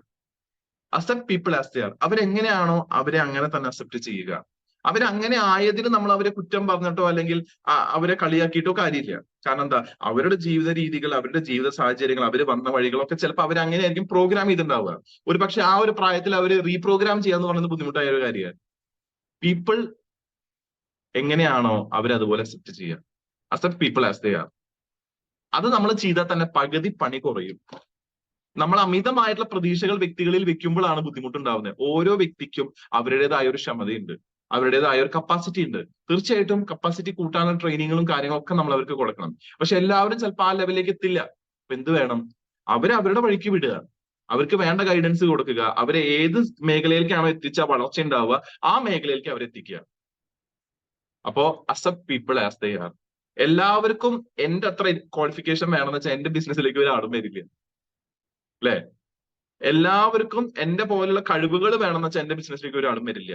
ഓരോരുത്തരും കഴിവുകൾ വ്യത്യസ്തമാണ്. എന്നെക്കാളും വ്യത്യസ്തമായിട്ടുള്ള കഴിവുകളുള്ള ആൾക്കാർ പുറത്തുണ്ട്. അതിനെ ഞാൻ കാണുക, അതിനെ ഞാൻ ഉൾക്കൊള്ളുക, അതിനെ ഞാൻ സ്വീകരിക്കുക. അപ്പോഴാണ് ഇവിടെ ഒരു കമ്മ്യൂണിറ്റി ഫോം ആവുള്ളൂ. കാരണം ഈ ബിസിനസ് വളരണമെങ്കിൽ എന്ത് വേണം? നല്ല ബന്ധങ്ങൾ വേണം. ആ ബന്ധങ്ങൾ ഉണ്ടെങ്കിലേ നമുക്കിത് മുന്നോട്ട് കൊണ്ടുപോകാൻ പറ്റൂ. ആ ബന്ധങ്ങൾ നിലനിൽക്കണമെങ്കിൽ ആ വ്യക്തി എങ്ങനെയാണോ ആ വ്യക്തിനെ അതുപോലെ അക്സെപ്റ്റ് ചെയ്യുക, വരുത്താൻ പറ്റുന്ന മാറ്റങ്ങൾ നമ്മൾ ആ വ്യക്തിയിലേക്ക് വരുത്തുക. ഇപ്പൊ എന്റെ ഈ വീട്ടില് ഏറ്റവും കൂടുതൽ ബിസിനസ് ചെയ്യുന്ന വ്യക്തികളിൽ ഒരാള് എന്റെ അച്ഛമ്മയാണ്. വീട്ടിലേക്ക് ഒരാൾ വന്നു കഴിഞ്ഞു കഴിഞ്ഞാൽ ഉൽപ്പന്നങ്ങളെ പറ്റി പരിചയപ്പെടുത്തി കൊടുക്കാൻ ആൾക്കാർ അറിയാം. ഉൽപ്പന്നങ്ങൾ എന്താണെന്ന് പറയാൻ അറിയില്ലെങ്കിലും ഇത് ഇന്നതാണെന്ന് പറയാൻ അറിയാം. ഡീറ്റെയിൽ ആയിട്ടൊന്നും പറയില്ല, പക്ഷെ ഇത് കാണിച്ചു കൊടുക്കും. ആ വ്യക്തിയോട് ഞാൻ പറയാണ്, ഇങ്ങനെ പോയാൽ പോരാ, മാർക്കറ്റിംഗ് പ്ലാൻ പഠിക്കണം എന്ന് പറഞ്ഞാൽ നടപടിയാവണ കാര്യമാണോ? അല്ല. ഓരോരുത്തർക്കും ഓരോ ക്ഷമതയുണ്ട്, ഓരോരുത്തർക്കും എന്താണ് ഓരോ കഴിവുകളുണ്ട്. അതിലേതാണോ അവരുടെ സ്ട്രോങ് കഴിവ്, അതിനെ ഫോക്കസ് ചെയ്ത് ഞാൻ വർക്ക് ചെയ്താൽ കാര്യങ്ങൾ എളുപ്പമാണ്. ആളുടെ സ്ട്രോങ് കഴിവ് ഇൻട്രൊഡക്ഷൻ ആണ്. ഇൻട്രൊഡക്ഷൻ എന്ന് വെച്ചാൽ അസിനെ പറ്റി ഇൻട്രൊഡ്യൂസ് ചെയ്യാൻ ആള് അസാധ്യ കഴിവാണ്. ആളെ പിടിച്ച് ഞാൻ മാർക്കറ്റിംഗ് പ്ലാൻ പറയാൻ, ടെക്നിക്കൽ പ്ലാൻ പറയാൻ ഞാൻ വിട്ടു കഴിഞ്ഞാൽ ശരിയാവോ? ഇല്ല. ശരിയല്ലേ? അപ്പൊ നമ്മുടെ ടീമിൽ വരുന്ന ആൾക്കാർ എങ്ങനെയാണോ അവരങ്ങനെ അക്സെപ്റ്റ് ചെയ്യുക. എന്നിട്ട് എന്ത് ചെയ്യുക, അവരുടെ മേഖല ഏതാണോ, അവിടെ ഏറ്റവും സ്ട്രോങ് ആയിട്ട് അവർക്ക് വളരാൻ സാധ്യതയുള്ള മേഖലയാണോ, ആ ഏരിയയിലേക്ക് അവരെ പ്ലേസ് ചെയ്യുക. അവിടെയാണ് ഒരു ലീഡർ എന്നുള്ള നിലയ്ക്ക് നമ്മൾ വർക്ക്ഔട്ട് ആവുന്നത്. ഓക്കെ. ആൻഡ് മോസ്റ്റ് ഇമ്പോർട്ടന്റ്ലി, നമ്മൾ ഈ ബിസിനസ്സിലേക്ക് വരുമ്പോൾ നമുക്ക് ഒരു ഹൈ സക്സസ് റേറ്റ് ആണ് നമുക്ക് വേണ്ടത്. ആ ഹൈ സക്സസ് റേറ്റ് നമുക്ക് കിട്ടണമെങ്കിൽ നമ്മൾ കുറച്ച് കാര്യങ്ങൾ ചെയ്യാതിരിക്കണം. കുറച്ച് കാര്യങ്ങളിൽ നമ്മൾ മാറ്റം കൊണ്ടുവരണം. ഏറ്റവും ആദ്യത്തെ കാര്യമാണ് ലാക്ക് ഓഫ് കോൺഫിഡൻസ്. ഈ ബിസിനസ്സിൽ പലപ്പോഴും ആൾക്കാർ മുന്നിലോട്ട് വരാത്തതിന്റെ കാരണം കോൺഫിഡൻസ് കുറവായതുകൊണ്ടാണ്. അതിനെ മാറ്റാൻ സാധിച്ചാൽ, അത് വളർത്താനുള്ള കാര്യങ്ങൾ ചെയ്തു തുടങ്ങിക്കഴിഞ്ഞാൽ നമുക്ക് ഈ ബിസിനസ്സിൽ ഒരു വലിയൊരു മാറ്റം കൊണ്ടുവരാൻ പറ്റും. പല ആൾക്കാരും എന്നോട് പറയാറുണ്ട്, സാറേ ഞാൻ ഫീൽഡിൽ വർക്ക് ചെയ്യുന്നുണ്ട്. യെസ്, ഫീൽഡ് വർക്ക് വേണം, ഇറ്റ്സ് വെരി ഗുഡ്. പക്ഷേ ഇറ്റ്സ് വെരി ഇമ്പോർട്ടന്റ് ദാറ്റ് നിങ്ങൾ നിങ്ങളുടെ ടീമിനെ റെപ്രസെന്റ് ചെയ്ത് സ്റ്റേജിലേക്കും വരണമെന്നുള്ളത്. നമ്മൾ ഫീൽഡിൽ വർക്ക് ചെയ്തുകൊണ്ട് മാത്രം നമ്മൾ ഈ ബിസിനസ്സിൽ വളരില്ല. കാരണം ഈ ബിസിനസ് എന്ന് പറയുന്നത് ഒരു ഷോ ബിസിനസ് ആണ്. നമ്മൾ ചെയ്ത കാര്യങ്ങളെ നമ്മൾ ഷോ ചെയ്താലേ ആൾക്കാർ നമ്മുടെ കൂടെ വരുള്ളൂ. അപ്പോഴാണ് അവർ കാണുള്ളൂ. ഞാനൊരു 50 പേരെ റെപ്രസെന്റേറ്റ് ചെയ്തിട്ട് ഒരു വലിയൊരു പ്രോഗ്രാമിലേക്ക് പോയിട്ട് അവിടെ ഇവരെ റെപ്രസെന്റേറ്റ് ചെയ്യുന്ന എന്നെ സ്റ്റേജിലേക്ക് വിളിച്ച് ഒന്ന് അനുമോദിച്ചു കഴിഞ്ഞാൽ അവിടെ എന്റെ ടീമിന് കിട്ടുന്ന എനർജി ചെറുതൊന്നല്ല. അതേ ഞാൻ സ്റ്റേജിൽ കയറി 15 മിനിറ്റ് സംസാരിച്ചു കഴിഞ്ഞാൽ ഇവർക്ക് എന്നെ പറ്റിയിട്ട് ഒരു മതിപ്പുണ്ടാവും. യെസ്, അദ്ദേഹം ഒരു വലിയൊരു ലീഡറാണ്, അദ്ദേഹത്തിന്റെ ശക്തി വളരെ അപാരമാണ് എന്നൊരു ഫീല് വരും. നമ്മൾ ഒരിക്കലും സ്റ്റേജിൽ കയറാൻ മടിക്കരുത്. ഈ ബിസിനസ് ഫീൽഡ് വർക്ക് പോലെ തന്നെ ഒരു സ്റ്റേജ് പെർഫോമൻസിന്റെ ബിസിനസ്സും കൂടിയാണ്. ഞാൻ ഫീൽഡിൽ നിലനിന്നോളാം, ഞാൻ ഫീൽഡിൽ ചെയ്തോളാം, ഞാൻ ഫീൽഡിൽ വർക്ക് ചെയ്തോളാം എന്ന് പറയുന്ന ആൾക്കാർ വിജയിക്കുന്നില്ല എന്നല്ല ഞാൻ പറയുന്നത്. തീർച്ചയായിട്ടും അവർ വിജയിക്കും. പക്ഷേ എന്താ പ്രശ്നം എന്ന് വെച്ച് കഴിഞ്ഞാൽ ഒരു പരിധിക്കപ്പുറം അവർക്ക് വളരാൻ പറ്റില്ല. കാരണം അവരെ പ്രൊജക്ട് ചെയ്യുന്നില്ല, അവരുടെ സെൽഫ് ഇമേജിനെ അവർ സ്ട്രോങ് ആക്കുന്നില്ല. സെൽഫ് ഇമേജ് എന്ന് വെച്ചാൽ ഫീൽഡ് വർക്കിൽ മാത്രം ഫോക്കസ് ചെയ്യേണ്ട ഒരു കാര്യമല്ല. നമ്മളെ പ്രൊജക്ട് ചെയ്ത് കാണിക്കാൻ പറ്റുന്നതായിരിക്കും നമ്മുടെ സെൽഫ് ഇമേജ്. അത് കൂട്ടണമെങ്കിൽ നമ്മൾ സ്റ്റേജിൽ കയറി ആ ഒരു പേടീനെ മാറ്റിയേ പറ്റൂ. സ്റ്റേജിൽ കയറി സ്റ്റേജ് കൈകാര്യം ചെയ്തേ പറ്റൂ. അപ്പൊ ആ ലാക്ക് ഓഫ് കോൺഫിഡൻസ് നമ്മൾ മാറ്റി വെക്കണം. ഇതിൽ വേണ്ടത് കോൺഫിഡൻസ് ആണ്. ഒരു ബിസിനസ് തുടങ്ങുമ്പോൾ അതിന്റെ ബേസിക് ഘട്ടം എന്ന് പറയുന്നത് സെയിൽസ് ആണ്. അതിന് അത്യാവശ്യമായിട്ട് വേണ്ടത് 1 പ്രൊഡക്റ്റ്, 2 സെയിൽസ്മാൻ, 3ാമതാണ് കോൺഫിഡൻസ്. സെയിൽസ്മാന്റെ പെരുമാറ്റം, കോൺഫിഡൻസ്, പ്രൊഡക്റ്റ്, ഈ 3 കാര്യങ്ങളും ഒരു സെയിൽസിനെ സംബന്ധിച്ച് അത്യാവശ്യമാണ്. അപ്പൊ അതിനെ കോൺഫിഡൻസ് ഇല്ലെങ്കിൽ നമുക്ക് ഒരാളെയും കൺവിൻസ് ചെയ്യാൻ പറ്റില്ല, ഒരാളോടും നമുക്ക് പ്രൊഡക്റ്റ് പറയാൻ പറ്റില്ല, ഒരാളോടും നമുക്ക് ഇതിന്റെ പോസിബിലിറ്റീസ് പറയാൻ പറ്റില്ല. ആ കോൺഫിഡൻസ് നമ്മൾ ജനറേറ്റ് ചെയ്തെടുക്കണം. നമ്മുടെ മുമ്പിലിരിക്കുന്ന ആൾക്ക് ആർസിഎമ്മിനെ പറ്റി ഒന്നും അറിയില്ല, പിന്നെയും ഭേദപ്പെട്ട രീതിയിൽ ആർസിഎമ്മിനെ അറിയുന്ന വ്യക്തി ഞാനാണെന്നൊരു തിരിച്ചറിവ് നമുക്ക് വേണം. അത് ശരിയാണല്ലോ. നിങ്ങൾ ഒരു നൂഡിൽസ് പാക്കറ്റ് മാത്രമേ ഉപയോഗിച്ചിട്ടുണ്ടെങ്കിൽ പോലും ഓപ്പോസിറ്റ് നിൽക്കുന്ന ആളെക്കാളും കൂടുതൽ നിങ്ങൾക്ക് ആർസിഎമ്മിനെ പറ്റിയിട്ട് അറിയാം. ബിക്കോസ് ആ നൂഡിൽസിനെ പറ്റിയിട്ടെങ്കിലും നിങ്ങൾക്ക് പറയാൻ അറിയാം. സോ ആ കോൺഫിഡൻസ് എന്ത് വേണം, നമ്മൾ ഡെവലപ്പ് ചെയ്തെടുക്കണം. എങ്ങനെയാണ് കോൺഫിഡൻസ് ഡെവലപ്പ് ചെയ്തെടുക്കുക? ഉൽപ്പന്നങ്ങളെ പറ്റിയിട്ടുള്ള പൂർണ്ണമായിട്ടുള്ള അറിവ്, പ്രൊഡക്റ്റ് നോളേജ് ഉണ്ടെങ്കിൽ it's very very very effective. നല്ല പ്രൊഡക്റ്റ് നോളജ് ഉള്ള ഒരു വ്യക്തിയാണെങ്കിൽ നിങ്ങൾക്ക് ഏത് ഉൽപ്പന്നവും ഏതൊരു വ്യക്തിക്കും കൊടുക്കാൻ സാധിക്കും, സെയിൽ ചെയ്യാൻ സാധിക്കും. അവരുടെ നീഡ്, അവരുടെ ആവശ്യാനുസരണം അവർക്ക് അത് കൊടുക്കാൻ സാധിക്കും. ഒരിക്കല് ഒരു കടയിലേക്ക്, ഒരു ജ്വല്ലറി ഷോപ്പിലേക്ക് ഒരു മർച്ചന്റ് പോയി. ആ മർച്ചന്റ് പോയപ്പോൾ അദ്ദേഹം കുറച്ച് ഗോൾഡും ചോദിച്ചു, കുറച്ച് ഡയമണ്ടും ചോദിച്ചു. ഈ എക്സിബിറ്റ് ചെയ്യുന്ന അവിടുത്തെ സെയിൽസ്മാൻ ഇതെല്ലാം വെച്ചു നിരത്തി ഭംഗിയായിട്ട് വെച്ച് കാണിച്ചു കൊടുത്തു. അങ്ങനെ ഓരോരോ മോഡലുകൾ പറഞ്ഞു. അപ്പൊ ഇദ്ദേഹത്തിന് ഭയങ്കര കൺഫ്യൂഷനായി. ഇദ്ദേഹം ചോദിച്ചു, അല്ല ഇപ്പൊ ഞാൻ ഇതിലേക്ക് ഡയമണ്ടും ഗോൾഡും നിങ്ങൾ കാണിച്ചു തന്നു, ഞാൻ എന്തുകൊണ്ടാണ് ഈ ഗോൾഡ് മാത്രം സെലക്ട് ചെയ്യേണ്ടെന്ന് നിങ്ങൾ പറയുന്നത്, അല്ലെങ്കിൽ എന്തുകൊണ്ടാണ് ഞാൻ ഡയമണ്ട് മാത്രം സെലക്ട് ചെയ്യേണ്ടെന്ന് പറഞ്ഞത്, ഏതാണ് നിങ്ങളുടെ ഒരു അഭിപ്രായത്തിൽ നല്ലതെന്ന് പറഞ്ഞപ്പോൾ ആ കടയിലെ സെയിൽസ്മാൻ പറഞ്ഞൊരു കാര്യമുണ്ട്, സാർ വേറെ ഒന്നുമല്ല, ഗോൾഡ് നമ്മൾ നോക്കുകയാണെങ്കിൽ ഗോൾഡിന്റെ റേറ്റ് ഫ്ലക്ച്വേഷനാ, ഹൈ ഫ്ലക്ച്വേഷനാ. ചിലപ്പോൾ നന്നായി കൂടും, ചിലപ്പോൾ കുറയും, ചിലപ്പോൾ നന്നായി കൂടും പിന്നെയും കുറയും. അപ്പൊ സാർ ഇപ്പൊ ഈ ഗോൾഡ് വിൽക്കാൻ നിൽക്കുന്ന സമയം ചിലപ്പോൾ ഇത് കുറഞ്ഞ സമയമാണെങ്കിൽ സാറിനെ ബാധിക്കും.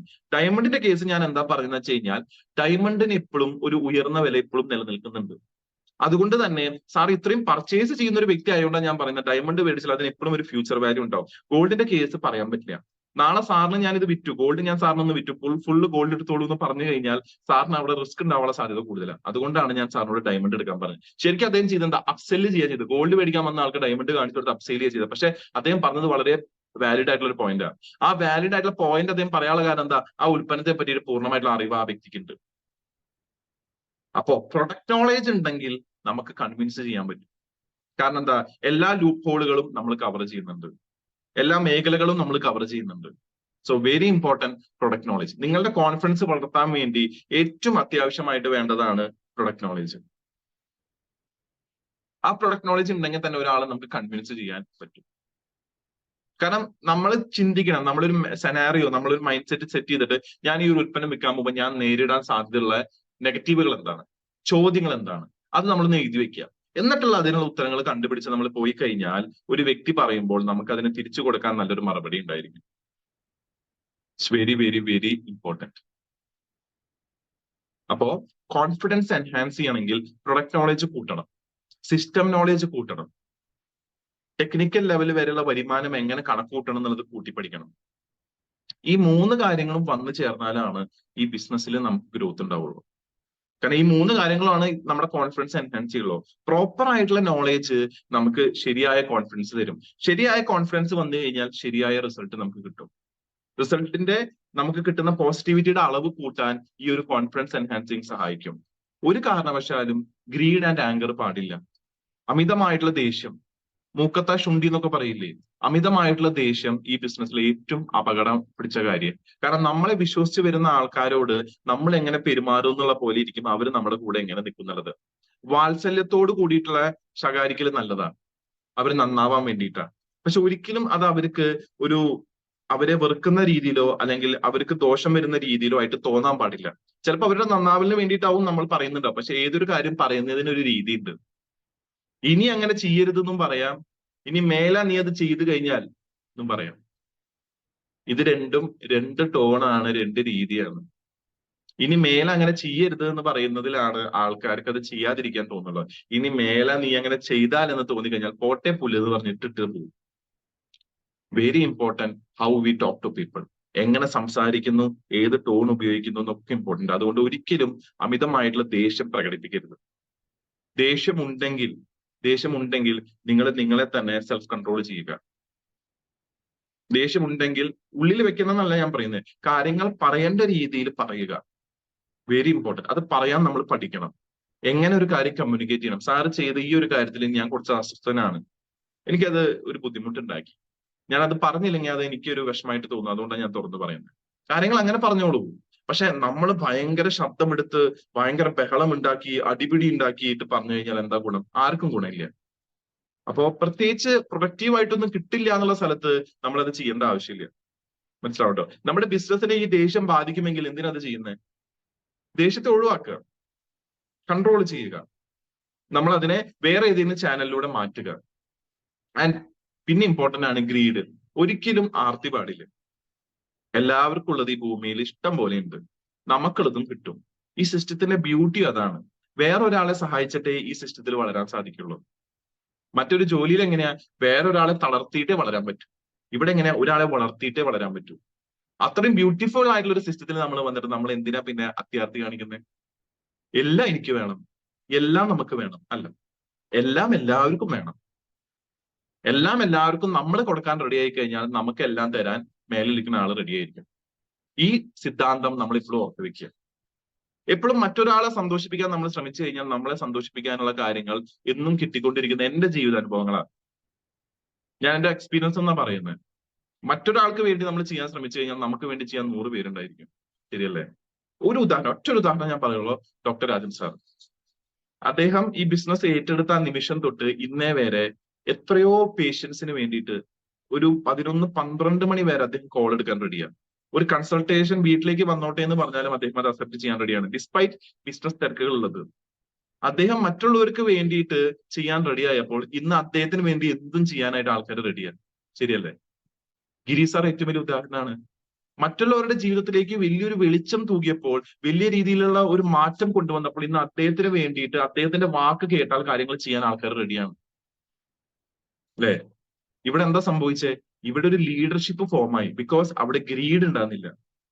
എല്ലാം എനിക്ക് വേണം. ഇന്നലെ അച്ചീവ്മെന്റ് പ്രോഗ്രാം നടത്തി, കടയിൽ ഒരു വെൽക്കം മീറ്റ് ഉണ്ടായിരുന്നു. കുറച്ച് പേർക്ക് മഴ കാരണം വരാൻ പറ്റില്ല. പക്ഷെ ഒരു ലേഡി അവര് സ്റ്റേജിലേക്ക് വന്നിട്ട് അവര് പറഞ്ഞൊരു കാര്യം, അവരുടെ അച്ചീവ്മെന്റിനേക്കാൾ മുന്നേ പറഞ്ഞ കാര്യം, എന്റെ ഏറ്റവും വലിയ സന്തോഷം ഈ മാസം എനിക്ക് ഒരു ബിഗിനറിനെ കൊണ്ടുവരാൻ പറ്റി എന്നുള്ളതാണ്. അവർ സ്റ്റാർട്ടറായിട്ട് നിൽക്കുകയായിരുന്നു, പക്ഷെ അവർ പറഞ്ഞ കാര്യം, എനിക്ക് ഏറ്റവും സന്തോഷം എനിക്ക് ഈ മാസം ഒരു ബിഗിനറിനെ കൊണ്ടുവരാൻ പറ്റി എന്നുള്ളതാണ്. അതാണ് RCM മൈൻഡ് സെറ്റ്. നമ്മുടെ അച്ചീവ്മെന്റുകളെ ഏറ്റവും ലാസ്റ്റ് ആയിട്ട് നമ്മൾ എന്ന് പറയാൻ പഠിക്കുന്നുവോ അന്ന് നമ്മളൊരു ലീഡറായിട്ട് അംഗീകരിക്കപ്പെടും. അവരെന്താ ചെയ്തേ? അവരുടെ ടീമിലുള്ള ബാക്കി അച്ചീവ്മെന്റിന് മുൻഗണന കൊടുക്കും. കാരണം അവർക്കറിയാം അവർ അച്ചീവ് ആയി കഴിഞ്ഞാൽ ഓട്ടോമാറ്റിക്കലി ഇവർ അച്ചീവ് ആവും. അപ്പൊ എന്റെ അച്ചീവ്മെന്റിനെ പറ്റി ഞാൻ ചിന്തിക്കേണ്ട ആവശ്യം പോലും ഇല്ല. ഞാൻ എന്റെ ടീമിൽ എല്ലാവരോടും പറയാറുള്ളത്, നിങ്ങൾ ഡയമണ്ട് ആവും, ഞാൻ ആവുന്നില്ല. കാരണം അവർ ഡയമണ്ട് ആയ ഓട്ടോമാറ്റിക്കലി എന്താ, ഞാൻ ആവും. അപ്പൊ അവരെ ആക്കാന്നുള്ളതാണ് എന്റെ മുൻഗണന. അതാണ് ഈ സിസ്റ്റത്തിന്റെ ബ്യൂട്ടി. അതാണ് ഇതിന്റെ ഏറ്റവും മികച്ച ഒരു കാതൽ എന്നൊക്കെ പറയില്ലേ, ഏറ്റവും ഇമ്പോർട്ടന്റ് ആയിട്ട് ഒരു പോർഷൻ അതാണ്. നമ്മൾ അവർക്ക് വേണ്ട വെള്ളം ഒഴിച്ചു കൊടുക്കുക, അവർക്ക് വേണ്ട വളമിട്ട് കൊടുക്കുക. അവര് വളരുമ്പോൾ ആ ഒരു പഴം നമുക്കുള്ളതാണ്. അതിന്റെ ഒരു ബൈ പ്രൊഡക്റ്റ് നമുക്ക് കിട്ടും, ഉറപ്പായിട്ടും കിട്ടും. അപ്പൊ എന്ത് ചെയ്യുക? മറ്റുള്ളവരെ വളർത്താൻ വേണ്ടി നമ്മൾ ശ്രമിക്കുക. നമ്മൾ സ്വയം വളർത്താന്ന് വിചാരിച്ചു കഴിഞ്ഞാൽ നിങ്ങൾ ആലോചിച്ച് നോക്കൂ, 30-40 കൊല്ലം നമ്മൾ ഓരോ കമ്പനികളിൽ വർക്ക് ചെയ്ത് നമ്മളെ വളർത്താൻ നോക്കി, എന്തായി? നിങ്ങൾ ആലോചിക്കുക, എന്തായി? ഒന്നും. കാരണം എന്താ? അവിടെ ഇൻഡിവിജ്വൽ മൈൻഡ് സെറ്റ് വെച്ചിട്ട് വർക്ക് ചെയ്യുന്നേ. ഞാൻ എന്നുള്ളൊരു മൈൻഡ് സെറ്റ് വെച്ചിട്ട് വർക്ക് ചെയ്യുന്നേ. എനിക്ക് എന്നുള്ള മൈൻഡ് സെറ്റ് വെച്ചിട്ടാണ് വർക്ക് ചെയ്യുന്നേ. എല്ലാവർക്കും എന്നുള്ള മൈൻഡ് സെറ്റ് വർക്ക് ചെയ്യുമ്പോഴാണ് എന്തുണ്ടാവുന്നേ? എല്ലാവരും കൂടി നമുക്ക് തരുള്ളൂ. അല്ലെ? എല്ലാവർക്കും വേണ്ടി എന്ന് പറയുമ്പോഴാണ് എല്ലാവരും കൂടി നമുക്ക് തരും. എനിക്ക് വേണ്ടി എന്ന് പറയുമ്പോൾ എനിക്ക് വേണ്ടി തരാൻ ഞാൻ മാത്രമല്ലോ, ആ കുറച്ച് കഴിയുമ്പോൾ എനിക്ക് തന്നെ കൊടുക്കാൻ പറ്റില്ല. അപ്പോ ഭയങ്കര ഇമ്പോർട്ടന്റ് ആണ് ഗ്രീഡും ആങ്കറും നമ്മൾ മാറ്റി വെക്കുക. ഓവർ കമ്മിറ്റ് ചെയ്യാതിരിക്കുക. കാര്യങ്ങളെ ഓവർ കമ്മിറ്റ് ചെയ്യരുത്. എന്താണോ നിങ്ങളെ കൊണ്ട് പറ്റുന്നത് അത് മാത്രം ചെയ്യുക. ചിലപ്പോ എല്ലാ പ്രപ്പോസലുകളും എല്ലാ സിറ്റുവേഷൻസും നമുക്ക് ഹാൻഡിൽ ചെയ്യാൻ പറ്റിയെന്ന് വരില്ല. അപ്പൊ എന്ത് ചെയ്യുക? മുതിർന്ന ലീഡേഴ്സിന്റെ ഗൈഡൻസ് എടുക്കുക. ഒരിക്കലും ഓവർ കമ്മിറ്റ് ചെയ്യരുത്. കാരണം ഓവർ കമ്മിറ്റ് ചെയ്തു എന്ന് വിചാരിക്കും. ഇപ്പൊ ഞാനൊരു പ്രൊഡക്റ്റ് ഇപ്പൊ നല്ലൊരു മഴ സമയമാണ്, ഓപ്പൺ ആയിട്ട് കാര്യങ്ങൾ പറയാം. സാർ, ഇവിടുന്ന് എനിക്ക് അവിടെ വരാൻ കുറച്ച് ബുദ്ധിമുട്ടുകൾ നേരിടുന്നുണ്ട്. ഒരു ഇതൊന്ന് കുറഞ്ഞതിന് ശേഷം ഒരു 8-ാം തീയതിക്ക് 9-ാം തീയതിക്കുള്ളിൽ ഞാൻ സാധനം എത്തിക്കാം. ദാറ്റ് ഈസ് എന്താണ് കമ്മിറ്റ്മെന്റ്. ഓവർ കമ്മിറ്റ്മെന്റ് അല്ല. പറ്റാത്ത കാര്യം ഒരിക്കലും പറയരുത്. അത് ഒരു നിരാശ ഉണ്ടാക്കാനുള്ള സാധ്യതയുണ്ട്, ഫ്രസ്ട്രേഷൻ ഉണ്ടാക്കാനുള്ള സാധ്യതയുണ്ട്, ഡിസപ്പോയിന്റ്മെന്റ് ഉണ്ടാക്കാനുള്ള സാധ്യതയുണ്ട്. പ്രത്യേകിച്ച് നിങ്ങളുടെ കസ്റ്റമേഴ്സിനോട് എന്താണോ പറ്റുന്നത് അത് നിങ്ങൾ ചെയ്യുക. ഓവർ കമ്മിറ്റ് ചെയ്യാതിരിക്കുക. Improper need analysis. ബിസിനസ്സിൽ പലപ്പോഴും പാളി പോകുന്നതിന്റെ ഏറ്റവും വലിയ പ്രധാന കാരണം എന്ന് വെച്ചാൽ മറ്റൊരാളുടെ ആവശ്യം എന്താണെന്നുള്ളത് നമ്മൾ മനസ്സിലാക്കുന്നില്ല. നമ്മുടെ അറിവ് മാത്രം നമ്മൾ അവിടെ കൊടുത്തിട്ട് പോരുക ചെയ്യുന്നത്. എനിക്ക് കൂടുതൽ ന്യൂട്രിചാർജിനെ പറ്റിയിട്ട് അറിവ്, ഞാൻ ന്യൂട്രിചാർജിനെ പറ്റിയിട്ടാണ് സംസാരിക്കുക. അദ്ദേഹത്തിന് വേണ്ടത് FMCG ആയിരിക്കും. അതിനെപ്പറ്റി എനിക്ക് കാര്യമായിട്ടുള്ള അറിവില്ല. അപ്പൊ ഞാൻ എങ്ങനെ പറയും?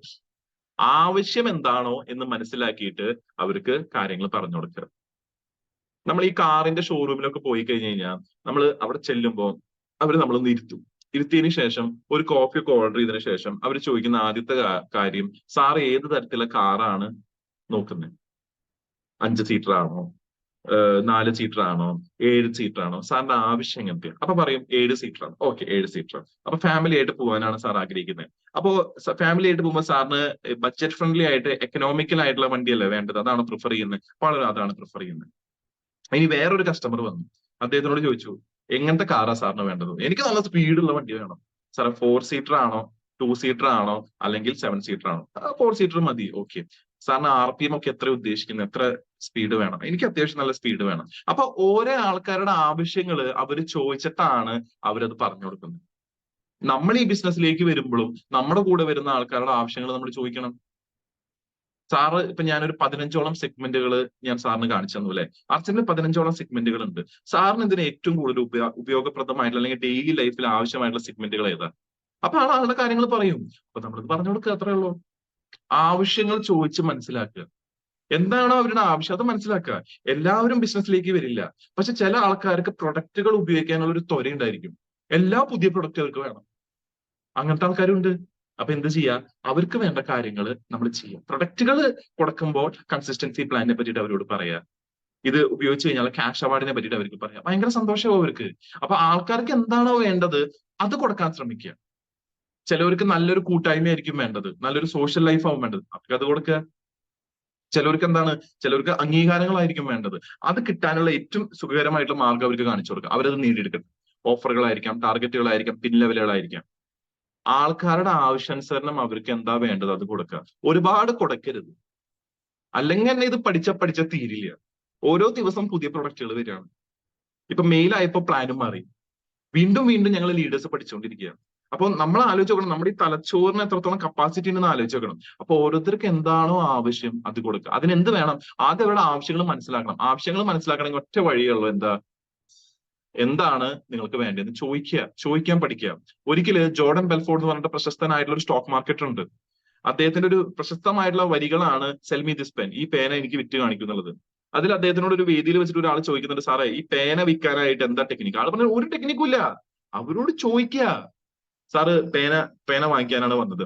സാറ് ഈ പേന മേടിക്കാൻ വേണ്ടി മാർക്കറ്റിൽ വന്നിട്ട് എത്ര സമയമായി? ഏത് തരത്തിലെ പേനയാണ് സാറ് പൊതുവെ ഉപയോഗിക്കുക? ഏതാണ് സാറിന് ഉപയോഗിക്കാൻ കംഫർട്ടബിൾ? ഗ്രിപ്പ് ഉള്ളതാണോ, ഗ്രിപ്പ് ഇല്ലാത്തതാണോ?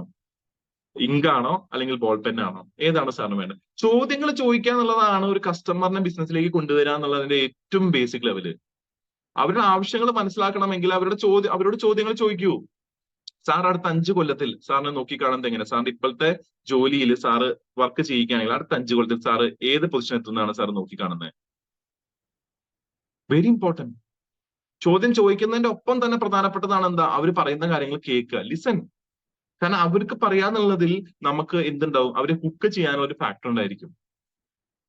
കാര്യങ്ങൾ തുറന്ന് സംസാരിച്ചു കഴിഞ്ഞാൽ തന്നെ നമുക്ക് ഇതിലേക്ക് എത്തിക്കാനുള്ള ഒരു വലിയൊരു മാർഗം ഉണ്ടാവും. It's very very important. കാര്യങ്ങൾ ചോദിച്ച് മനസ്സിലാക്കുക. ഡയറക്ട്ലി ആയിരിക്കാം, ഇൻഡയറക്ട്ലി ആയിരിക്കാം. ഇതിന്റെ ഒപ്പം തന്നെ അപ്പൊ കാര്യങ്ങൾ ചോദിക്കുന്നുണ്ട്, കാര്യങ്ങൾ കേൾക്കണം. അതിന്റെ ഒപ്പം തന്നെ ഏറ്റവും ഇമ്പോർട്ടന്റ് ആയിട്ടുള്ള കാര്യം ഇൻട്രസ്റ്റ് ക്രിയേറ്റ് ചെയ്യണം. പലപ്പോഴും ഞാൻ കണ്ടുവരുന്ന കാര്യം, ഒരു പേഴ്സണൽ വ്യക്തിനെ കാണാൻ പോകുമ്പോൾ ഒരു 1-to-1 ഇന്ററാക്ഷനിൽ പലപ്പോഴും ആ ഇൻട്രസ്റ്റ് വിട്ടുപോകും, കുളത്ത് വിട്ടുപോകാനുള്ള കാരണം എന്താ വെച്ചാൽ അവർക്ക് താല്പര്യമുള്ള ഒരു മേഖലയെ പറ്റിയിട്ടായിരിക്കില്ല നമ്മൾ സംസാരിക്കണം, നമുക്ക് താല്പര്യമുള്ള മേഖലയെ പറ്റിയിട്ടാവും. നമ്മൾ അവിടെ വന്നിരിക്കുന്നത് അവരുടെ താല്പര്യം നോക്കാൻ വേണ്ടിയിട്ടാണ്. അപ്പോ നമുക്ക് താല്പര്യമുള്ള മേഖലയെ പറ്റി മാത്രം പറയുമ്പോൾ എന്തുണ്ടാവുക, അവിടെ ഇൻട്രസ്റ്റ് മാറിപ്പോകും. അപ്പൊ എന്ത് വേണം, അവരുടെ മേഖലയെ ഹൈലൈറ്റ് ചെയ്തുകൊണ്ട് നമ്മൾ സംസാരിക്കുക. ഇപ്പൊ മിനിഞ്ഞാന്ന് രാത്രി ഞാൻ എന്റെ അച്ഛന്റെ അനിയനും ഫാമിലിയും വന്നു അവരെ എയർപോർട്ടിൽ കൊണ്ടുവിടാൻ വേണ്ടിയിട്ട് ഒരു ട്രാവലറിലാണ് പോയത്. ആ ട്രാവലറിലെ ചേട്ടനായിട്ട് ഞാൻ സംസാരിച്ചു. ഞാൻ കൂടുതലും ചോദിച്ചത് വണ്ടീനെ പറ്റിയുള്ള കാര്യങ്ങൾ. കാരണം എന്താ, ആളുടെ മേഖല അതാണ്. ഒരു പോയിന്റ് എത്തിയപ്പോ ആള് തന്നെ ആളുടെ വിഷമങ്ങൾ പറഞ്ഞു തുടങ്ങി. കാരണം എന്താ, ഞാൻ ആളെ ഇൻട്രസ്റ്റ് ചെയ്തപ്പോ ആള് തന്നെ പറഞ്ഞു തുടങ്ങി, ഇപ്പൊ ട്രാവലർ ഒന്നും ആർക്കും വേണ്ട, എല്ലാവർക്കും 7 സീറ്റർ ഒക്കെ ഉണ്ട്, എല്ലാവരും സ്വന്തമായിട്ട് ട്രിപ്പ് പോകാനാണ് ഇഷ്ടപ്പെടുന്നത്, വളരെ പരിമിതമായിട്ടൊരു ഗ്രൂപ്പ് മാത്രമേ, നാലമ്പലം, രാമേശ്വരം, അങ്ങനത്തെ ഗ്രൂപ്പുകൾ മാത്രമേ ഇന്ന് ട്രാവലർ ബുക്ക് ചെയ്യുന്നുള്ളൂ. സത്യം പറഞ്ഞാൽ ഇപ്പോ ഈ മഴക്കാരൊക്കെ വന്നു കഴിഞ്ഞാൽ ഭയങ്കര ബുദ്ധിമുട്ടാണ്. വിചാരിച്ച രീതിയിലൊന്നും നമുക്ക് മുന്നോട്ട് പോകാൻ പറ്റില്ല. അപ്പൊ ഞാൻ എന്തായാലും ഒരു 2 കൊല്ലം കഴിഞ്ഞാൽ ഞാനിത് വിടും. കാരണം കുറച്ച് 3-4 വണ്ടികൾ ഉണ്ട്, അതൊക്കെ ഒന്ന് ക്ലിയർ ചെയ്താൽ ഞാനിത് വിടും. അപ്പൊ എന്തായി, എനിക്കുള്ള ഇൻഫർമേഷൻ കിട്ടി. അപ്പൊ ഇതുപോലെ കാര്യങ്ങൾ ചോദിക്കുക, കേൾക്കുക, അവരുടെ മേഖലയെ ഒരിക്കലും അടിച്ചമർത്തരുത്. പലപ്പോഴും ഞാൻ കണ്ടുവരുന്ന ഒരു കാര്യം, ഒരാൾ വർക്ക് ചെയ്യാണ്, ചിലപ്പോ ഒരു ബാങ്ക് ജോലിയിലായിരിക്കും വർക്ക് ചെയ്യുന്നുണ്ടാവുക, അല്ലെങ്കിൽ ഒരു പ്രൈവറ്റ് സ്ഥാപനത്തിൽ ചിലപ്പോൾ 8,000-നാവും വർക്ക് ചെയ്യുന്നുണ്ടാവുക.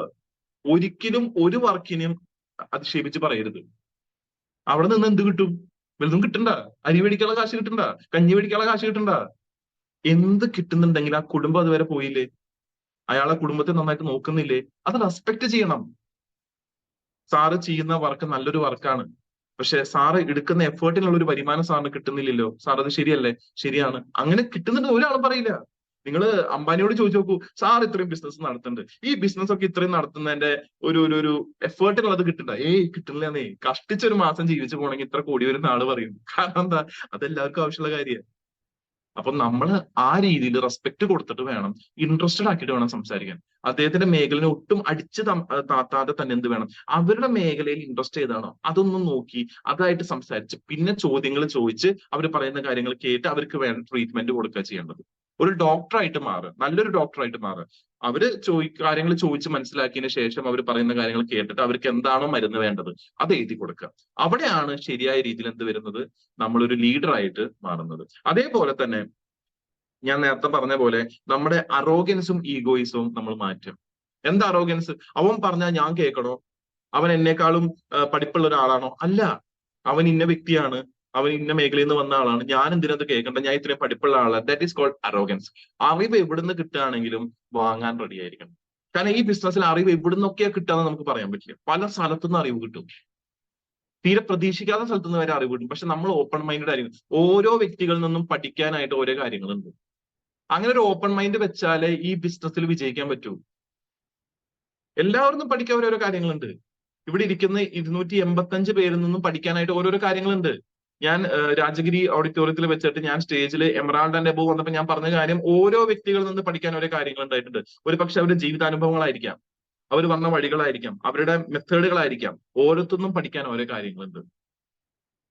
ഈ കഴിഞ്ഞ റെസിഡൻഷ്യൽ ട്രെയിനിങ് പ്രോഗ്രാമിൽ ഗിരീഷ് സാറും ഞാനും രാജൻ സാറും അടങ്ങുന്ന റെസിഡൻഷ്യൽ പ്രോഗ്രാമിൽ ഗോവിന്ദൻ സാറ്, വടക്കാഞ്ചേരി ഗോവിന്ദൻ സാറ് പറഞ്ഞ കാര്യം, ബിസിനസ്സിൽ വിജയിക്കണമെങ്കിൽ ഒറ്റ കാര്യം ചെയ്താൽ മതി, ഒരാളെ നോക്കിയിട്ട് ചിരിച്ചാൽ മതി. വലിയൊരു പാടാ. നമ്മൾ ഒരാളെ കാണുമ്പോൾ ചിരിച്ചു കഴിഞ്ഞാൽ അയാളും തിരിച്ചു ചിരിക്കും. പിന്നെ കാര്യങ്ങൾ എളുപ്പാ. കാരണം അവിടെ ഒരു സൗഹൃദം ഫോമായി.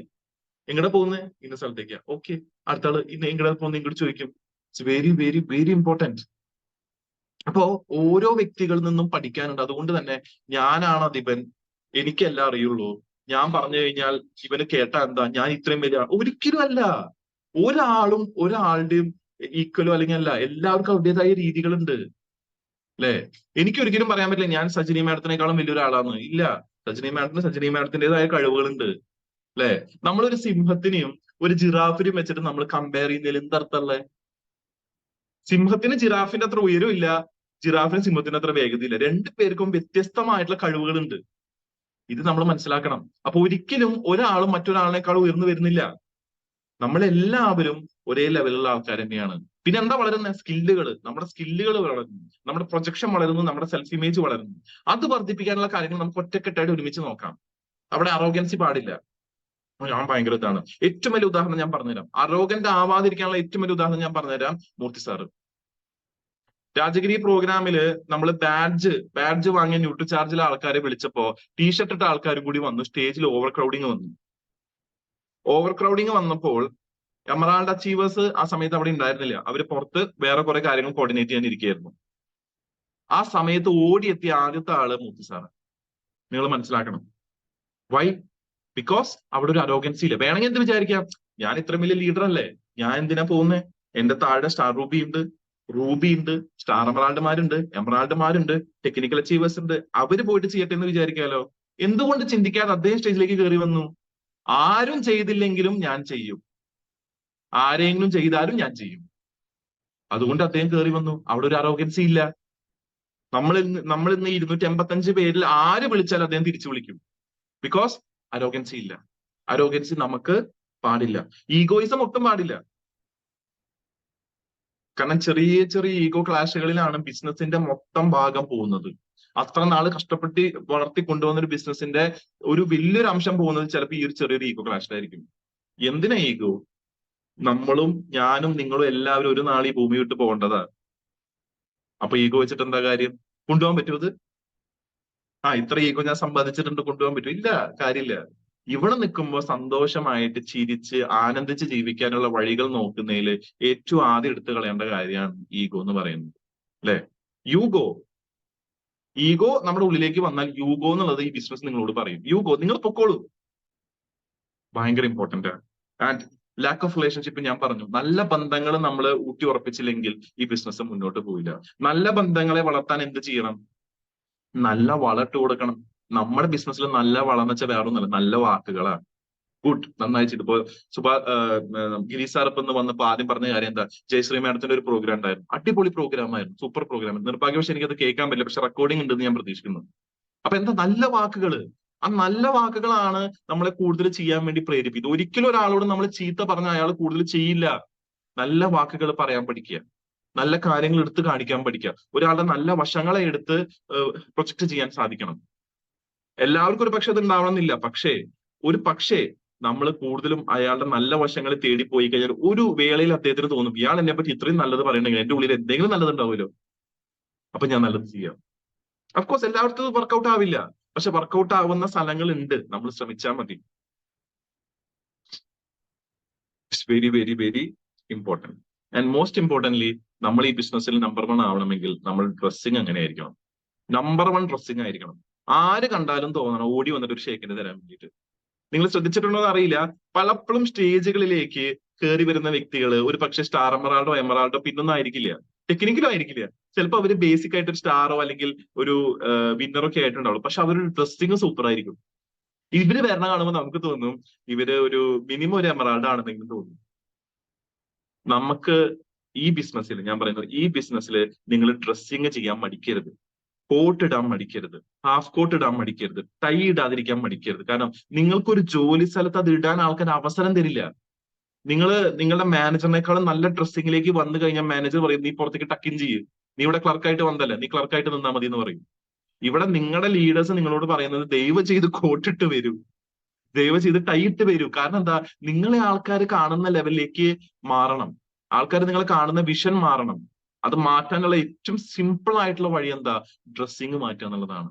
ഒരു മീറ്റിംഗ് ഓർഗനൈസ് ചെയ്തിട്ടുണ്ടെങ്കിൽ നല്ല വെൽ ടക്കിൻ ആയിട്ട്, നല്ല ഷർട്ട്, നല്ല പാന്റ്, നല്ല ബെൽറ്റ്, നമ്മുടെ നല്ല ഷൂസ്, സോക്സ് ഒക്കെ ഇട്ട് വരൂ, ചുള്ളനായിട്ട് വരൂ. ആൾക്കാർ ശ്രദ്ധിക്കും നിങ്ങളെ. അന്നേ വരെ വീട്ടിൽ നിന്ന് പുറത്തു പോയ ഒരാളല്ല ഇന്ന് പോകുന്നതെന്നുള്ള ആൾക്കാരെ ശ്രദ്ധിക്കും. നിങ്ങളുടെ വളർച്ച കാണിക്കാനുള്ള ഏറ്റവും വലിയൊരു അവസരമാണത്. നിങ്ങൾ ഈവൻ വളർച്ച എത്തിയിട്ടില്ലെങ്കിലും നിങ്ങളുടെ വളർച്ചയ്ക്ക് ആദ്യത്തെ ചവിട്ടുപടി ഇതായിരിക്കും. കാരണം നിങ്ങൾ വിശ്വസിച്ചില്ലെങ്കിൽ ആൾക്കാർ നിങ്ങളിൽ വിശ്വാസം അർപ്പിക്കും.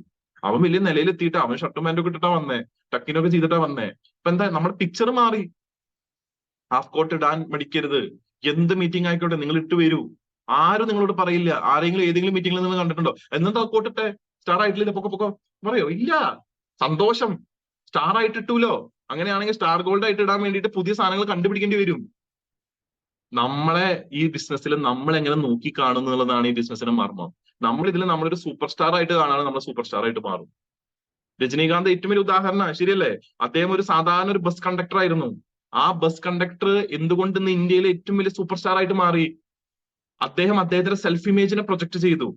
ആരെങ്കിലും നോക്കുന്നുണ്ടോ ഇല്ലയെന്നൊന്നും അദ്ദേഹം നോക്കിയില്ല. അദ്ദേഹം ഒഴിവ് സമയങ്ങളിൽ അദ്ദേഹത്തിന്റെ സ്റ്റൈലിംഗ് അദ്ദേഹം മാറ്റി. അദ്ദേഹം എന്ത് ചെയ്തു? സിഗരറ്റ് വലിക്കുന്നു, എറിയുന്നു, താഴേക്ക് പിടിക്കുന്നു, കോയിൻ എറിയുന്നു, പോക്കറ്റിലേക്ക് ഇടുന്നു. അങ്ങനെ സ്റ്റൈലുകൾ അദ്ദേഹം കാണിച്ചു തുടങ്ങി. കുറെ കാണിച്ചപ്പോൾ ആൾക്കാർ ശ്രദ്ധിച്ചു തുടങ്ങി. ആ പേര് കുറച്ച് ഫേമസ് ആയി. അദ്ദേഹത്തെ അന്വേഷിച്ചിട്ട് ഒരാൾ വന്നു, ബാലചന്ദ്രൻ എന്ന് പറഞ്ഞ ഡയറക്ടർ വന്നു. വന്നപ്പോൾ അദ്ദേഹത്തിന്റെ സ്റ്റൈൽ ഇഷ്ടമായി. അങ്ങനെ സിനിമയിലേക്ക് അഭിനയിക്കാൻ വിളിച്ചു. കുറച്ച് നാൾ ഇൻസ്റ്റിറ്റ്യൂട്ടിൽ പോയി പഠിച്ചു. അദ്ദേഹത്തിന്റെ സ്റ്റൈലുകൾ അദ്ദേഹം സിനിമയിലേക്ക് കൊണ്ടുവന്നു. ഇന്ന് അദ്ദേഹത്തെ പറയുന്നത് സ്റ്റൈൽ മണ്ണെന്നാ പറയുന്നത്. ശരിയല്ലേ? നിങ്ങൾ ആലോചിച്ച് നോക്കൂ, ഒരാളുടെ സ്റ്റൈല് മാറ്റിമറിച്ചതാണ് അദ്ദേഹത്തിന്റെ ജീവിതം.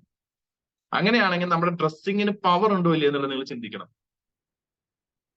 നമ്മുടെ കൂട്ടത്തിൽ നമ്മൾ ബസ്സിൽ യാത്ര ചെയ്യാണ്, നമ്മുടെ കൂടെ ഒരാൾ വന്ന് നിൽക്കുന്നു. നിന്ന ആള് ഒരു സാധാരണ ലുങ്കിയും ഒരു ഷർട്ട് ഇട്ട് വന്ന ആളാണ്. അയാൾ പറയാണ്, മോനെ എനിക്ക് നിൽക്കാൻ വയ്യ, ഒന്ന് ഇരിക്കട്ടെ എന്ന് പറഞ്ഞാൽ പൊക്കൊന്ന് പറയും. ഒരു നല്ല കോട്ടൊക്കെ ഇട്ട്, നല്ല പാന്റൊക്കെ ഇട്ട്, ഒരു ടൈ ഒക്കെ ഇട്ട് ഒരാൾ വന്ന് നിൽക്കുകയാണെങ്കിൽ അയാൾ പറഞ്ഞില്ലെങ്കിൽ നമ്മൾ എണീറ്റ് കൊടുക്കും, സാറി ഇരുന്നോ എന്ന് പറഞ്ഞിട്ട്. That is the power of self image. That is the power of dressing. നിങ്ങളുടെ സെൽഫ് ഇമേജ് വളർത്താനുള്ള ഏറ്റവും ആദ്യത്തെ ചവിട്ടുപടി നിങ്ങളുടെ ഡ്രസ്സിംഗ് ആണ്. നല്ല വസ്ത്രധാരണം വേണം. എവിടേക്ക് പോവുകയാണെങ്കിലും നല്ല വസ്ത്രധാരണം വേണം, ആകർഷിക്കുന്ന വസ്ത്രധാരണം വേണം. എന്നാലാണ് ആൾക്കാർക്ക് നമ്മുടെ അടുത്ത് വരാൻ ഒരു ഇൻട്രസ്റ്റ് ഉണ്ടാവുള്ളൂ, ഒരു താല്പര്യം ഉണ്ടാവുള്ളൂ. അതിനൊപ്പം പേഴ്സണൽ ഹൈജീൻ പെടും.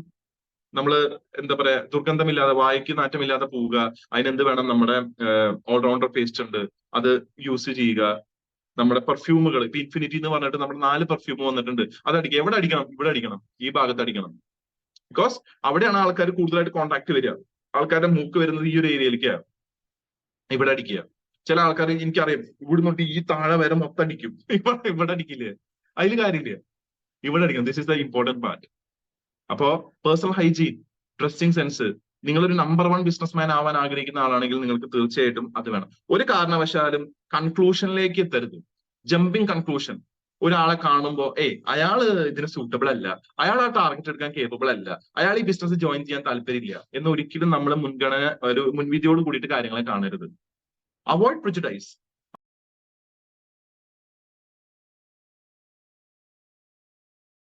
എന്ത് വേണം? പകരം ഏതൊരു വ്യക്തിയെയും ഒരേ രീതിയിൽ ബഹുമാനിക്കാനും ആദരിക്കാനും നമ്മൾ പഠിക്കണം. അത് അങ്ങോട്ട് കൊടുത്താലേ ഇങ്ങോട്ട് കിട്ടൂ. ഒരിക്കല് ഒരു വ്യക്തി ഒരു ഷോറൂമിലേക്ക് പോയി. അദ്ദേഹം ഒരു ലുങ്കിയും പാന്റും ഒക്കെ ഇട്ടിട്ടാ പോയി. വളരെ ഒരു കണ്ടു കഴിഞ്ഞ ഒരു ഫാർമർ ലുക്കിലാണ് അദ്ദേഹം പോയത്, ഒരു കർഷകൻ എന്നുള്ള നിലയ്ക്ക് പോയത്. അന്ന് അവിടെ ഫോർഡ് ഫിയറ്റിന്റെ ഒരു പ്രൊമോഷണൽ ഇവന്റ് നടന്നുകൊണ്ടിരിക്കുന്നത്, ഒരു സെയിൽസ് ടാർഗറ്റ് അച്ചീവ് ചെയ്ത് അതിന്റെ ഇവന്റ് നടന്നുകൊണ്ടിരിക്കുന്നത്. ഒരു പയ്യൻ അദ്ദേഹത്തിന്റെ അടുത്ത് ചെന്ന് ചോദിച്ചു, സാർ ഏത് തരത്തിലെ വണ്ടിയാണ് സാർ നോക്കുന്നത് എന്ന് പറഞ്ഞു. അപ്പൊ അദ്ദേഹത്തിന് ആവശ്യം പറഞ്ഞു, സാർ ഇരിക്കൂ, ഞാൻ ഒരു ഗ്ലാസ് വെള്ളം ഞാൻ എടുക്കട്ടെ എന്ന് പറഞ്ഞിട്ട് അദ്ദേഹം പോയി ഒരു ഗ്ലാസ് വെള്ളം കൊടുത്തു. വെള്ളം കൊടുത്തതിന് ശേഷം അദ്ദേഹത്തിനോട് ബാക്കി ഡീറ്റെയിലുകൾ ചോദിച്ചു. വണ്ടികൾ കാണിച്ചു കൊടുത്തതിന് ശേഷം ആള് ചോദിച്ചു, ഇതിൽ നിങ്ങൾക്ക് ഏത് ലെവൽ വരെ എനിക്ക് ഡിസ്കൗണ്ട് തരാൻ പറ്റും? സാർ ഒരു മിനിറ്റ്, ഞാൻ മാനേജറിനോട് ഒന്ന് ചോദിക്കട്ടെ. ചെന്നു, മാനേജറിനോട് ചോദിച്ചു, സംസാരിച്ചു, തിരിച്ചു വന്നു. സാറേ മാക്സിമം ഇന്നത് വരെ തരാൻ പറ്റും, പിന്നെ അതിന്റെ കുറച്ച് ബെനിഫിഷ്യൽ ഉണ്ട്, ഒരു കൊല്ലത്ത് മെമ്പർഷിപ്പ് ഒക്കെ എടുത്ത് കഴിഞ്ഞാൽ ഇങ്ങനെയൊക്കെ ഉണ്ടെന്ന് പറഞ്ഞു. അതായത് ഒരു പ്രീമിയം കസ്റ്റമറിനോട് സംസാരിക്കുന്ന അതേ രീതിയിൽ തന്നെ, അതേ വാല്യൂ തന്നെ, അതേ ഇമ്പോർട്ടൻസോട് കൂടിയിട്ട് തന്നെ അദ്ദേഹം ആ ഫാർമറിനോട് സംസാരിച്ചു. ഫാർമർ പറഞ്ഞു, ഓക്കെ, ഞാൻ ഒരു മണിക്കൂറിൽ തിരിച്ചു വരാമെന്ന് പറഞ്ഞു. അങ്ങനെ ആ ഫാർമർ പോയപ്പോ ഇദ്ദേഹത്തിന് തോന്നി, ഇനി ചിലപ്പോ ചുമ്മാ വന്ന് ചോദിച്ചതാണോ, AC കൊള്ളാൻ വേണ്ടി വന്നതാണോ എന്നൊക്കെ അദ്ദേഹത്തിന് തോന്നി. പക്ഷെ കുറച്ച് കഴിഞ്ഞപ്പോ, ഈ 1 മണിക്കൂർ കഴിഞ്ഞിട്ട് അദ്ദേഹം നല്ലൊരു കോട്ടും ടൈയും പാന്റും ഒക്കെ ഇട്ട് അദ്ദേഹം വന്നിട്ട് ആ കാറല്ല 3 കാർ അദ്ദേഹത്തിന്റെ കമ്പനിക്ക് വേണ്ടിയിട്ട് അദ്ദേഹം പർച്ചേസ് ചെയ്തു. മനസ്സിലാവുണ്ടോ? അദ്ദേഹത്തിന്റെ പേരാണ് ബിൽ ഗേറ്റ്സ്. 3 കാറ് അദ്ദേഹത്തിന്റെ കമ്പനിക്ക് വേണ്ടിയിട്ട് പർച്ചേസ് ചെയ്തു. അപ്പോ ഒരു വ്യക്തി ഒരാളെ എങ്ങനെ നോക്കി കാണുന്നു എന്നുള്ളത് വളരെ പ്രധാനപ്പെട്ടതാണ്. ചിലപ്പോൾ നമ്മൾ പ്രതീക്ഷിക്കാത്ത രീതിയിൽ ആൾക്കാരെ നമ്മളെ ഞെട്ടിക്കും. അതുകൊണ്ട് തന്നെ ഒരാൾക്കും വേറെ ട്രീറ്റ്മെന്റ് കൊടുക്കരുത്. എല്ലാവർക്കും തുല്യമായിട്ടുള്ള ട്രീറ്റ്മെന്റ് കൊടുക്കുക. എല്ലാവരും ഒരേ രീതിയിൽ കാണുക. എല്ലാവർക്കും ഈക്വൽ ആയിട്ടുള്ള റെസ്പെക്ട് കൊടുക്കുക. എല്ലാവർക്കും ഈക്വൽ ആയിട്ടുള്ള സ്നേഹം കൊടുക്കുക. ഒരാൾക്ക് ഇത്തിരി സ്നേഹം കൂടുതൽ, ഒരാൾക്ക് ഇത്തിരി സ്നേഹം കുറവിനോ പാർഷ്യാലിറ്റി കാണിക്കരുത്. ഈക്വൽ ആയിട്ട് എല്ലാവരും ഈക്വൽ ആയിട്ട് കാണുക. ഈക്വൽ ആയിട്ടുള്ള അവസരങ്ങൾ എല്ലാവർക്കും കൊടുക്കുക. അതിന് ഏറ്റവും പ്രധാനമായിട്ട് എന്ത് വേണം? നമ്മൾ പ്രിജുഡൈസ് ആവാൻ പാടില്ല. Jumping into conclusion. ഇയാൾ അങ്ങനെ ആയിരിക്കും, ഇയാളെ കൊണ്ടൊന്നും പറ്റുണ്ടാവില്ല, ഇയാളോട് ഞാൻ പറഞ്ഞിട്ട്. ഏറ്റവും വലിയ ഉദാഹരണം ഞാൻ പറഞ്ഞുതരാം. നമ്മുടെ തങ്കം ടീച്ചർ അല്ലെ, തങ്കം ടീച്ചർ എത്ര നന്നായിട്ടാണ് ബിസിനസ് ചെയ്യുന്നത്, എത്ര നല്ല രീതിയിലാണ് അവര് കാര്യങ്ങൾ ഹാൻഡിൽ ചെയ്യുന്നത്. ഇപ്പൊ മിനിഞ്ഞാന്നും കൂടി തങ്കം ടീച്ചറും കൂടി വീട്ടിലേക്ക് വന്നിട്ടുണ്ടായിരുന്നു. നിങ്ങൾ ആലോചിച്ച് നോക്കൂ. നമ്മൾ പ്രിജുഡൈസ് ചെയ്യാണ്. അവർക്കിപ്പോ പ്രായമായില്ലേ, അവർക്ക് ഇതിന്റെ ആവശ്യമുണ്ടോ? എല്ലാവർക്കും ആവശ്യമുണ്ടെന്നേ. ഉപ്പും മുളകും മല്ലി ആട്ട ഉപയോഗിക്കുന്ന എല്ലാവർക്കും ആവശ്യമുണ്ട്. ആർക്കാ എക്സ്ട്രാ ഇൻകം ആവശ്യമില്ലാത്തത്? ആർക്കാ അംഗീകാരങ്ങൾ ആവശ്യമില്ലാത്തത്? ആർക്കാ സന്തോഷം ആഗ്രഹിക്കാത്തത്? ആർക്കാണ് ഒരു ലെഗസി വിടണമെന്ന് ആഗ്രഹമില്ലാത്തത്? നിങ്ങൾ ഇത്ര മനസ്സിലാക്കിയാൽ മതി. വയനാട് ഏറ്റവും വലിയൊരു ദുരന്തത്തില് പോയിക്കൊണ്ടിരിക്കുകയാണ്. നമ്മൾ പല പേജുകളിലും കാണുന്നുണ്ട് പ്രേ ഫോർ വയനാട് എന്ന്. പ്രാർത്ഥനയ്ക്ക് ഇവിടെ ഇനി അർത്ഥമുണ്ടെന്ന് എനിക്ക് തോന്നുന്നില്ല. പ്രവർത്തിക്കാണ് അർത്ഥം. കോൺട്രിബ്യൂട്ട് ചെയ്യാൻ നമുക്കൊരു അവസരം ഉണ്ട് അല്ലെ?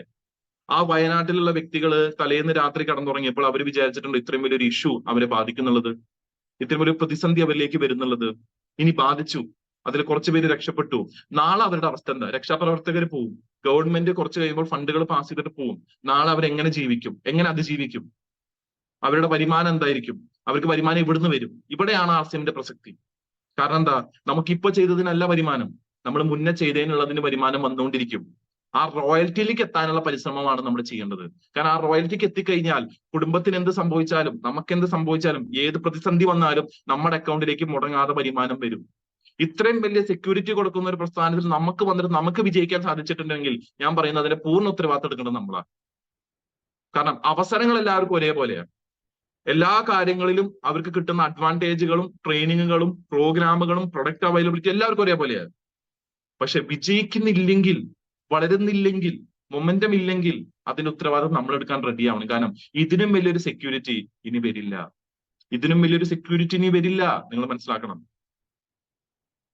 ആ ദുരന്തത്തെ സാക്ഷി നിർത്തിക്കൊണ്ട് തന്നെ ഞാൻ പറയാണ്, അവരുടെ ലൈഫ് എങ്ങനെയായിരിക്കും നമ്മളൊന്ന് ചിന്തിച്ചു നോക്കുക. ഒരു കംപ്ലീറ്റ് സ്ഥലം ഇല്ലാതെ, വൈപ്പ് ഔട്ടായി, കംപ്ലീറ്റ് ഇല്ലാതെ പറയുമ്പോൾ ദുഃഖമുണ്ട്. പക്ഷെ എന്താ ചെയ്യാൻ പറ്റുക? നമ്മളെ കൊണ്ട് ചെയ്യാൻ പറ്റുന്ന കോൺട്രിബ്യൂഷൻ ഞാൻ പറയുന്നത് ഇവിടെ ഇരിക്കുന്ന 255 പേരും നിർബന്ധമായിട്ടും ചെയ്യണം ഞാൻ പറയുന്നു. കാരണം അതൊരു വലിയൊരു ഇതായിരിക്കും അവർക്ക്. ഭക്ഷണ സാധനങ്ങളൊക്കെ അവിടെ എത്തിയിട്ടുണ്ട്, ഓൾറെഡി അവിടെ കൂടിക്കിടക്കുകയാണ്. പക്ഷെ അവിടെ എന്താ, ഫിനാൻഷ്യലി നമുക്ക് അവരെ സപ്പോർട്ട് ചെയ്യാൻ സാധിക്കണം. നാളെ നമുക്ക് നമ്മളെ ഫിനാൻഷ്യലി സപ്പോർട്ട് ചെയ്യണമെങ്കിൽ ഇത്തരത്തിലെ പ്രതിസന്ധികൾ നമ്മളെ ബാധിച്ചുകൂടായില്ല. നമുക്കൊന്നും പറയാൻ പറ്റില്ല. ഇപ്പൊ ഇന്ന് പല സ്ഥലത്ത് ഉരുൾപൊട്ടൽ നടക്കുന്നുണ്ട്, നമ്മളെ ബാധിച്ചുകൂടായില്ല. പക്ഷെ അങ്ങനെ ബാധിച്ചാലും അതിന്ന് തലയുയർത്തി നെഞ്ചും വിരിച്ച് വരാനൊരു ശക്തി നമുക്ക് ഉണ്ടാവണമെങ്കിൽ ഇപ്പൊ ആർസിഎമ്മിന് വേണ്ടി എന്തെങ്കിലും ചെയ്യണം. Right now. അടുത്ത മിനിറ്റ് അല്ല, അടുത്ത മണിക്കൂറുകളല്ല, അടുത്ത സെക്കൻഡ് അല്ല, റൈറ്റ് നൗ. ഇപ്പോ എന്തെങ്കിലും ചെയ്താൽ മാത്രമേ നമുക്ക് ആ ഒരു പ്രതിസന്ധിനെയോ അല്ലെങ്കിൽ ആ ഒരു പ്രശ്നത്തെയോ നമ്മൾ അഭിമുഖീകരിക്കാൻ പറ്റും. ഇപ്പൊ ലൈഫ് സുഖമായിട്ട് പോകുന്നുണ്ട്, കുഴപ്പമൊന്നുമില്ല. നാളെ അങ്ങനെ ആയിക്കൊള്ളുന്നില്ല. നാളെ വെള്ളത്തിന്റെ പേരിൽ യുദ്ധം നടക്കാം. നാളെ മതത്തിന്റെ പേരിൽ ചിലപ്പോൾ ഇഷ്യൂസ് ഉണ്ടായിരിക്കാം. നാളെ GDP-യുടെ പേരിൽ പ്രശ്നങ്ങൾ ഉണ്ടായിരിക്കാം. ഇതൊന്നും നമുക്ക് ആന്റിസിപ്പേറ്റ് ചെയ്യാൻ പറ്റില്ല. പ്രശ്നങ്ങൾ വരും. ഇതിനെ മുൻകൂട്ടി കണ്ട് നമുക്കിപ്പൊ എന്ത് ചെയ്ത് നമ്മുടെ ലൈഫ് സെക്യൂർ ആക്കാൻ പറ്റുന്ന അത് നമ്മൾ നോക്കണം. അതിലുള്ള അവസരങ്ങൾ നമ്മൾ കണ്ടെത്തണം. അതിലെ പ്രവർത്തനങ്ങൾ നമ്മൾ ചെയ്യണം. ഞാൻ പറയുന്നത് നമ്മൾ വർക്ക് ചെയ്യേണ്ടത് ഈ ഒരു മാസത്തേക്കുള്ള വരുമാനത്തിന് വേണ്ടിയിട്ടല്ല, അടുത്ത 10 കൊല്ലത്തെ സെറ്റിൽമെന്റിന് വേണ്ടിയിട്ടാണ്. അടുത്ത 10 കൊല്ലം നമ്മൾ എങ്ങനെ സെറ്റിൽ ആവുന്നു അതിന് വേണ്ടിയിട്ടാണ്. ആ സെറ്റിൽമെന്റിന് വേണ്ടി വർക്ക് ചെയ്യൂ. ആ മൈൻഡ് സെറ്റോട് കൂടിയിട്ട് വർക്ക് ചെയ്യൂ. ഇപ്പോ എല്ലാം സ്മൂത്ത് ആണ്, കാര്യങ്ങളൊക്കെ പോകുന്നുണ്ട്, അടവുകളൊക്കെ നന്നായിട്ട് നടക്കുന്നുണ്ട്, കുട്ടികളുടെ എഡ്യൂക്കേഷൻ നന്നായിട്ട് നടക്കുന്നുണ്ട്, ആർക്കും ആരോഗ്യ പ്രശ്നങ്ങളൊന്നും ഇല്ല. ശരിയാണ്. പക്ഷെ ഒരാൾക്ക് ആരോഗ്യ പ്രശ്നം വന്നു കഴിഞ്ഞാൽ വലിയൊരു സ്റ്റാൻഡ് സ്റ്റിൽ ആവും, വലിയൊരു ചോദ്യചിഹ്നമാവും. ഇതിനൊക്കെ മറികടക്കണമെങ്കിൽ ആർസിഎം നന്നായി ചെയ്താൽ മതി. വേറെ ഒന്നും ചെയ്യേണ്ട ആവശ്യം. ആർസിഎം നന്നായി ചെയ്താൽ മതി. സെക്യൂരിറ്റി, ഗ്രാൻഡ് ലെവൽ സെക്യൂരിറ്റി, നിങ്ങൾക്ക് ഒരു കാരണവശാലും നിങ്ങൾ ഒരു ജോലിയിലും പ്രതീക്ഷിക്കാൻ പറ്റാത്ത രീതിയിലുള്ള സെക്യൂരിറ്റി നിങ്ങൾക്ക് ആർസിഎം തരും. ആ സെക്യൂരിറ്റി ഏറ്റവും വലിയ ഹൈലൈറ്റ് എന്താ വെച്ചാൽ കാലഘട്ടം തീരുന്തോറും, ഈ ഭൂമി അവസാനിക്കും കാലം വരെ നിങ്ങളുടെ വംശത്തിലുള്ള ഏറ്റവും ലാസ്റ്റ് ആൾക്ക് വരെ ആ സെക്യൂരിറ്റി എത്തുന്നുള്ളതാണ്. ആലോചിച്ച് നോക്കണം. അന്നൊരു 10 15 കൊല്ലം 20 കൊല്ലം കഴിഞ്ഞ് കഴിഞ്ഞാൽ ആൾക്കാർ പറയും അദ്ദേഹം ഉള്ളതുകൊണ്ട് ഇന്ന് ഞങ്ങൾ കഞ്ഞി കുടിച്ച് ജീവിക്കുന്നു, അദ്ദേഹം ഉള്ളതുകൊണ്ട് ഇന്ന് നല്ല നിലയിലെത്തി നിൽക്കുന്നു, അദ്ദേഹം ഉള്ളതുകൊണ്ട് ഈ ബിസിനസ് എനിക്ക് വളർത്തിയെടുക്കാൻ സാധിച്ചു. അങ്ങനെ നമ്മളെ പറ്റി പറയണമെങ്കിൽ ഇന്ന് സുഹൃത്തുക്കളെ, ഇന്ന് നമ്മൾ എന്തെങ്കിലും ചെയ്യണം. എന്റെ ഏറ്റവും ലാസ്റ്റ് പോയിന്റ് ഇത്രയേ ഉള്ളൂ. എന്തെങ്കിലുമൊക്കെ ചെയ്യാനുണ്ടെങ്കിൽ ഇപ്പൊ ചെയ്യണം. പിന്നത്തേക്ക് വൈകിപ്പിക്കരുത്, പ്രൊക്കാസ്റ്റിനേറ്റ് ചെയ്യരുത്. കാരണം നാളെ ഉണ്ടാവും എന്നുള്ളത് നമുക്ക് അറിയില്ല അല്ലെ? നാളെ ഉണ്ടാവുന്നുള്ള സ്വപ്നത്തോടു കൂടി കടന്നുറങ്ങിയ ആൾക്കാർ ഇന്നില്ല. നമുക്ക് എങ്ങനെ ഉറപ്പോടു കൂടി പറയാൻ പറ്റും നാളെ ഉണ്ടാവും എന്നുള്ളത്? എന്തെങ്കിലും ചെയ്യാനുണ്ടെങ്കിൽ, എന്തെങ്കിലും നേടാനുണ്ടെങ്കിൽ, കുട്ടികൾക്ക് എന്തെങ്കിലും നമ്മളെ പറ്റി നല്ലത് പറയാനുണ്ടെങ്കിൽ ഇപ്പൊ ചെയ്യണം. ഈ നിമിഷം തൊട്ട് ചെയ്യണം. പിന്നെ ഒരു ക്ഷണം നമുക്ക് വേണ്ടിയിട്ട് കാത്തിരിക്കില്ല. വൈകിപ്പിക്കരുത്. ആർസിഎമ്മിനെ ഏറ്റെടുക്കുക. നിങ്ങളുടെ കൂടെ വരുന്ന ആൾക്കാരെ ചേർത്ത് പിടിക്കുക. അവർക്ക് സ്നേഹം കൊടുക്കുക, അവർക്ക് വാത്സല്യം കൊടുക്കുക, അവർക്ക് വേണ്ട അറിവുകൾ കൊടുക്കുക, അവർക്ക് വേണ്ട ട്രെയിനിങ് കൊടുക്കുക. അവരെ വളർത്താനുള്ള ശ്രമത്തിൽ നമ്മൾ 100% ഡെഡിക്കേഷൻ കൊടുക്കുക. അവര് വളർന്ന് വലുതായി അവര് നല്ല പൊസിഷനിൽ എത്തുമ്പോൾ നാളെ അവര് നമ്മളെ നോക്കും. ഈ സത്യം തിരിച്ചറിഞ്ഞുകൊണ്ട് പ്രവർത്തിക്കുക. ഇന്ന് ഇവിടെ ഇരിക്കുന്ന എല്ലാവർക്കും ആരോഗ്യവും വരുമാനവും സമ്പത്തും അംഗീകാരങ്ങളും വിദേശ ടൂറുകളും ലെഗസിയും എല്ലാം വന്ന് ചേരട്ടെ എന്ന് പ്രാർത്ഥിച്ചിട്ട് നിർത്തുന്നു. Jai RCM, good RCM, Jai Hind. August മാസം നിങ്ങൾ എല്ലാവരും ജീവിതത്തിൽ വലിയൊരു മാറ്റത്തിന് തുടക്കമാവട്ടെ എന്നും കൂടി പ്രാർത്ഥിച്ച് നിർത്തുന്നു. Jai RCM, good RCM. ഈ ഒരു അവസരം എനിക്ക് തന്ന ഡോക്ടർ രാജൻ സാറിനും അതേപോലെ തന്നെ ഗിരീഷ് സാറിനും ഈ ഒരു അവസരത്തിൽ നന്ദി പറഞ്ഞിട്ട് നിർത്തുന്നു. Jai RCM, good RCM, Jai Hind. Thank U.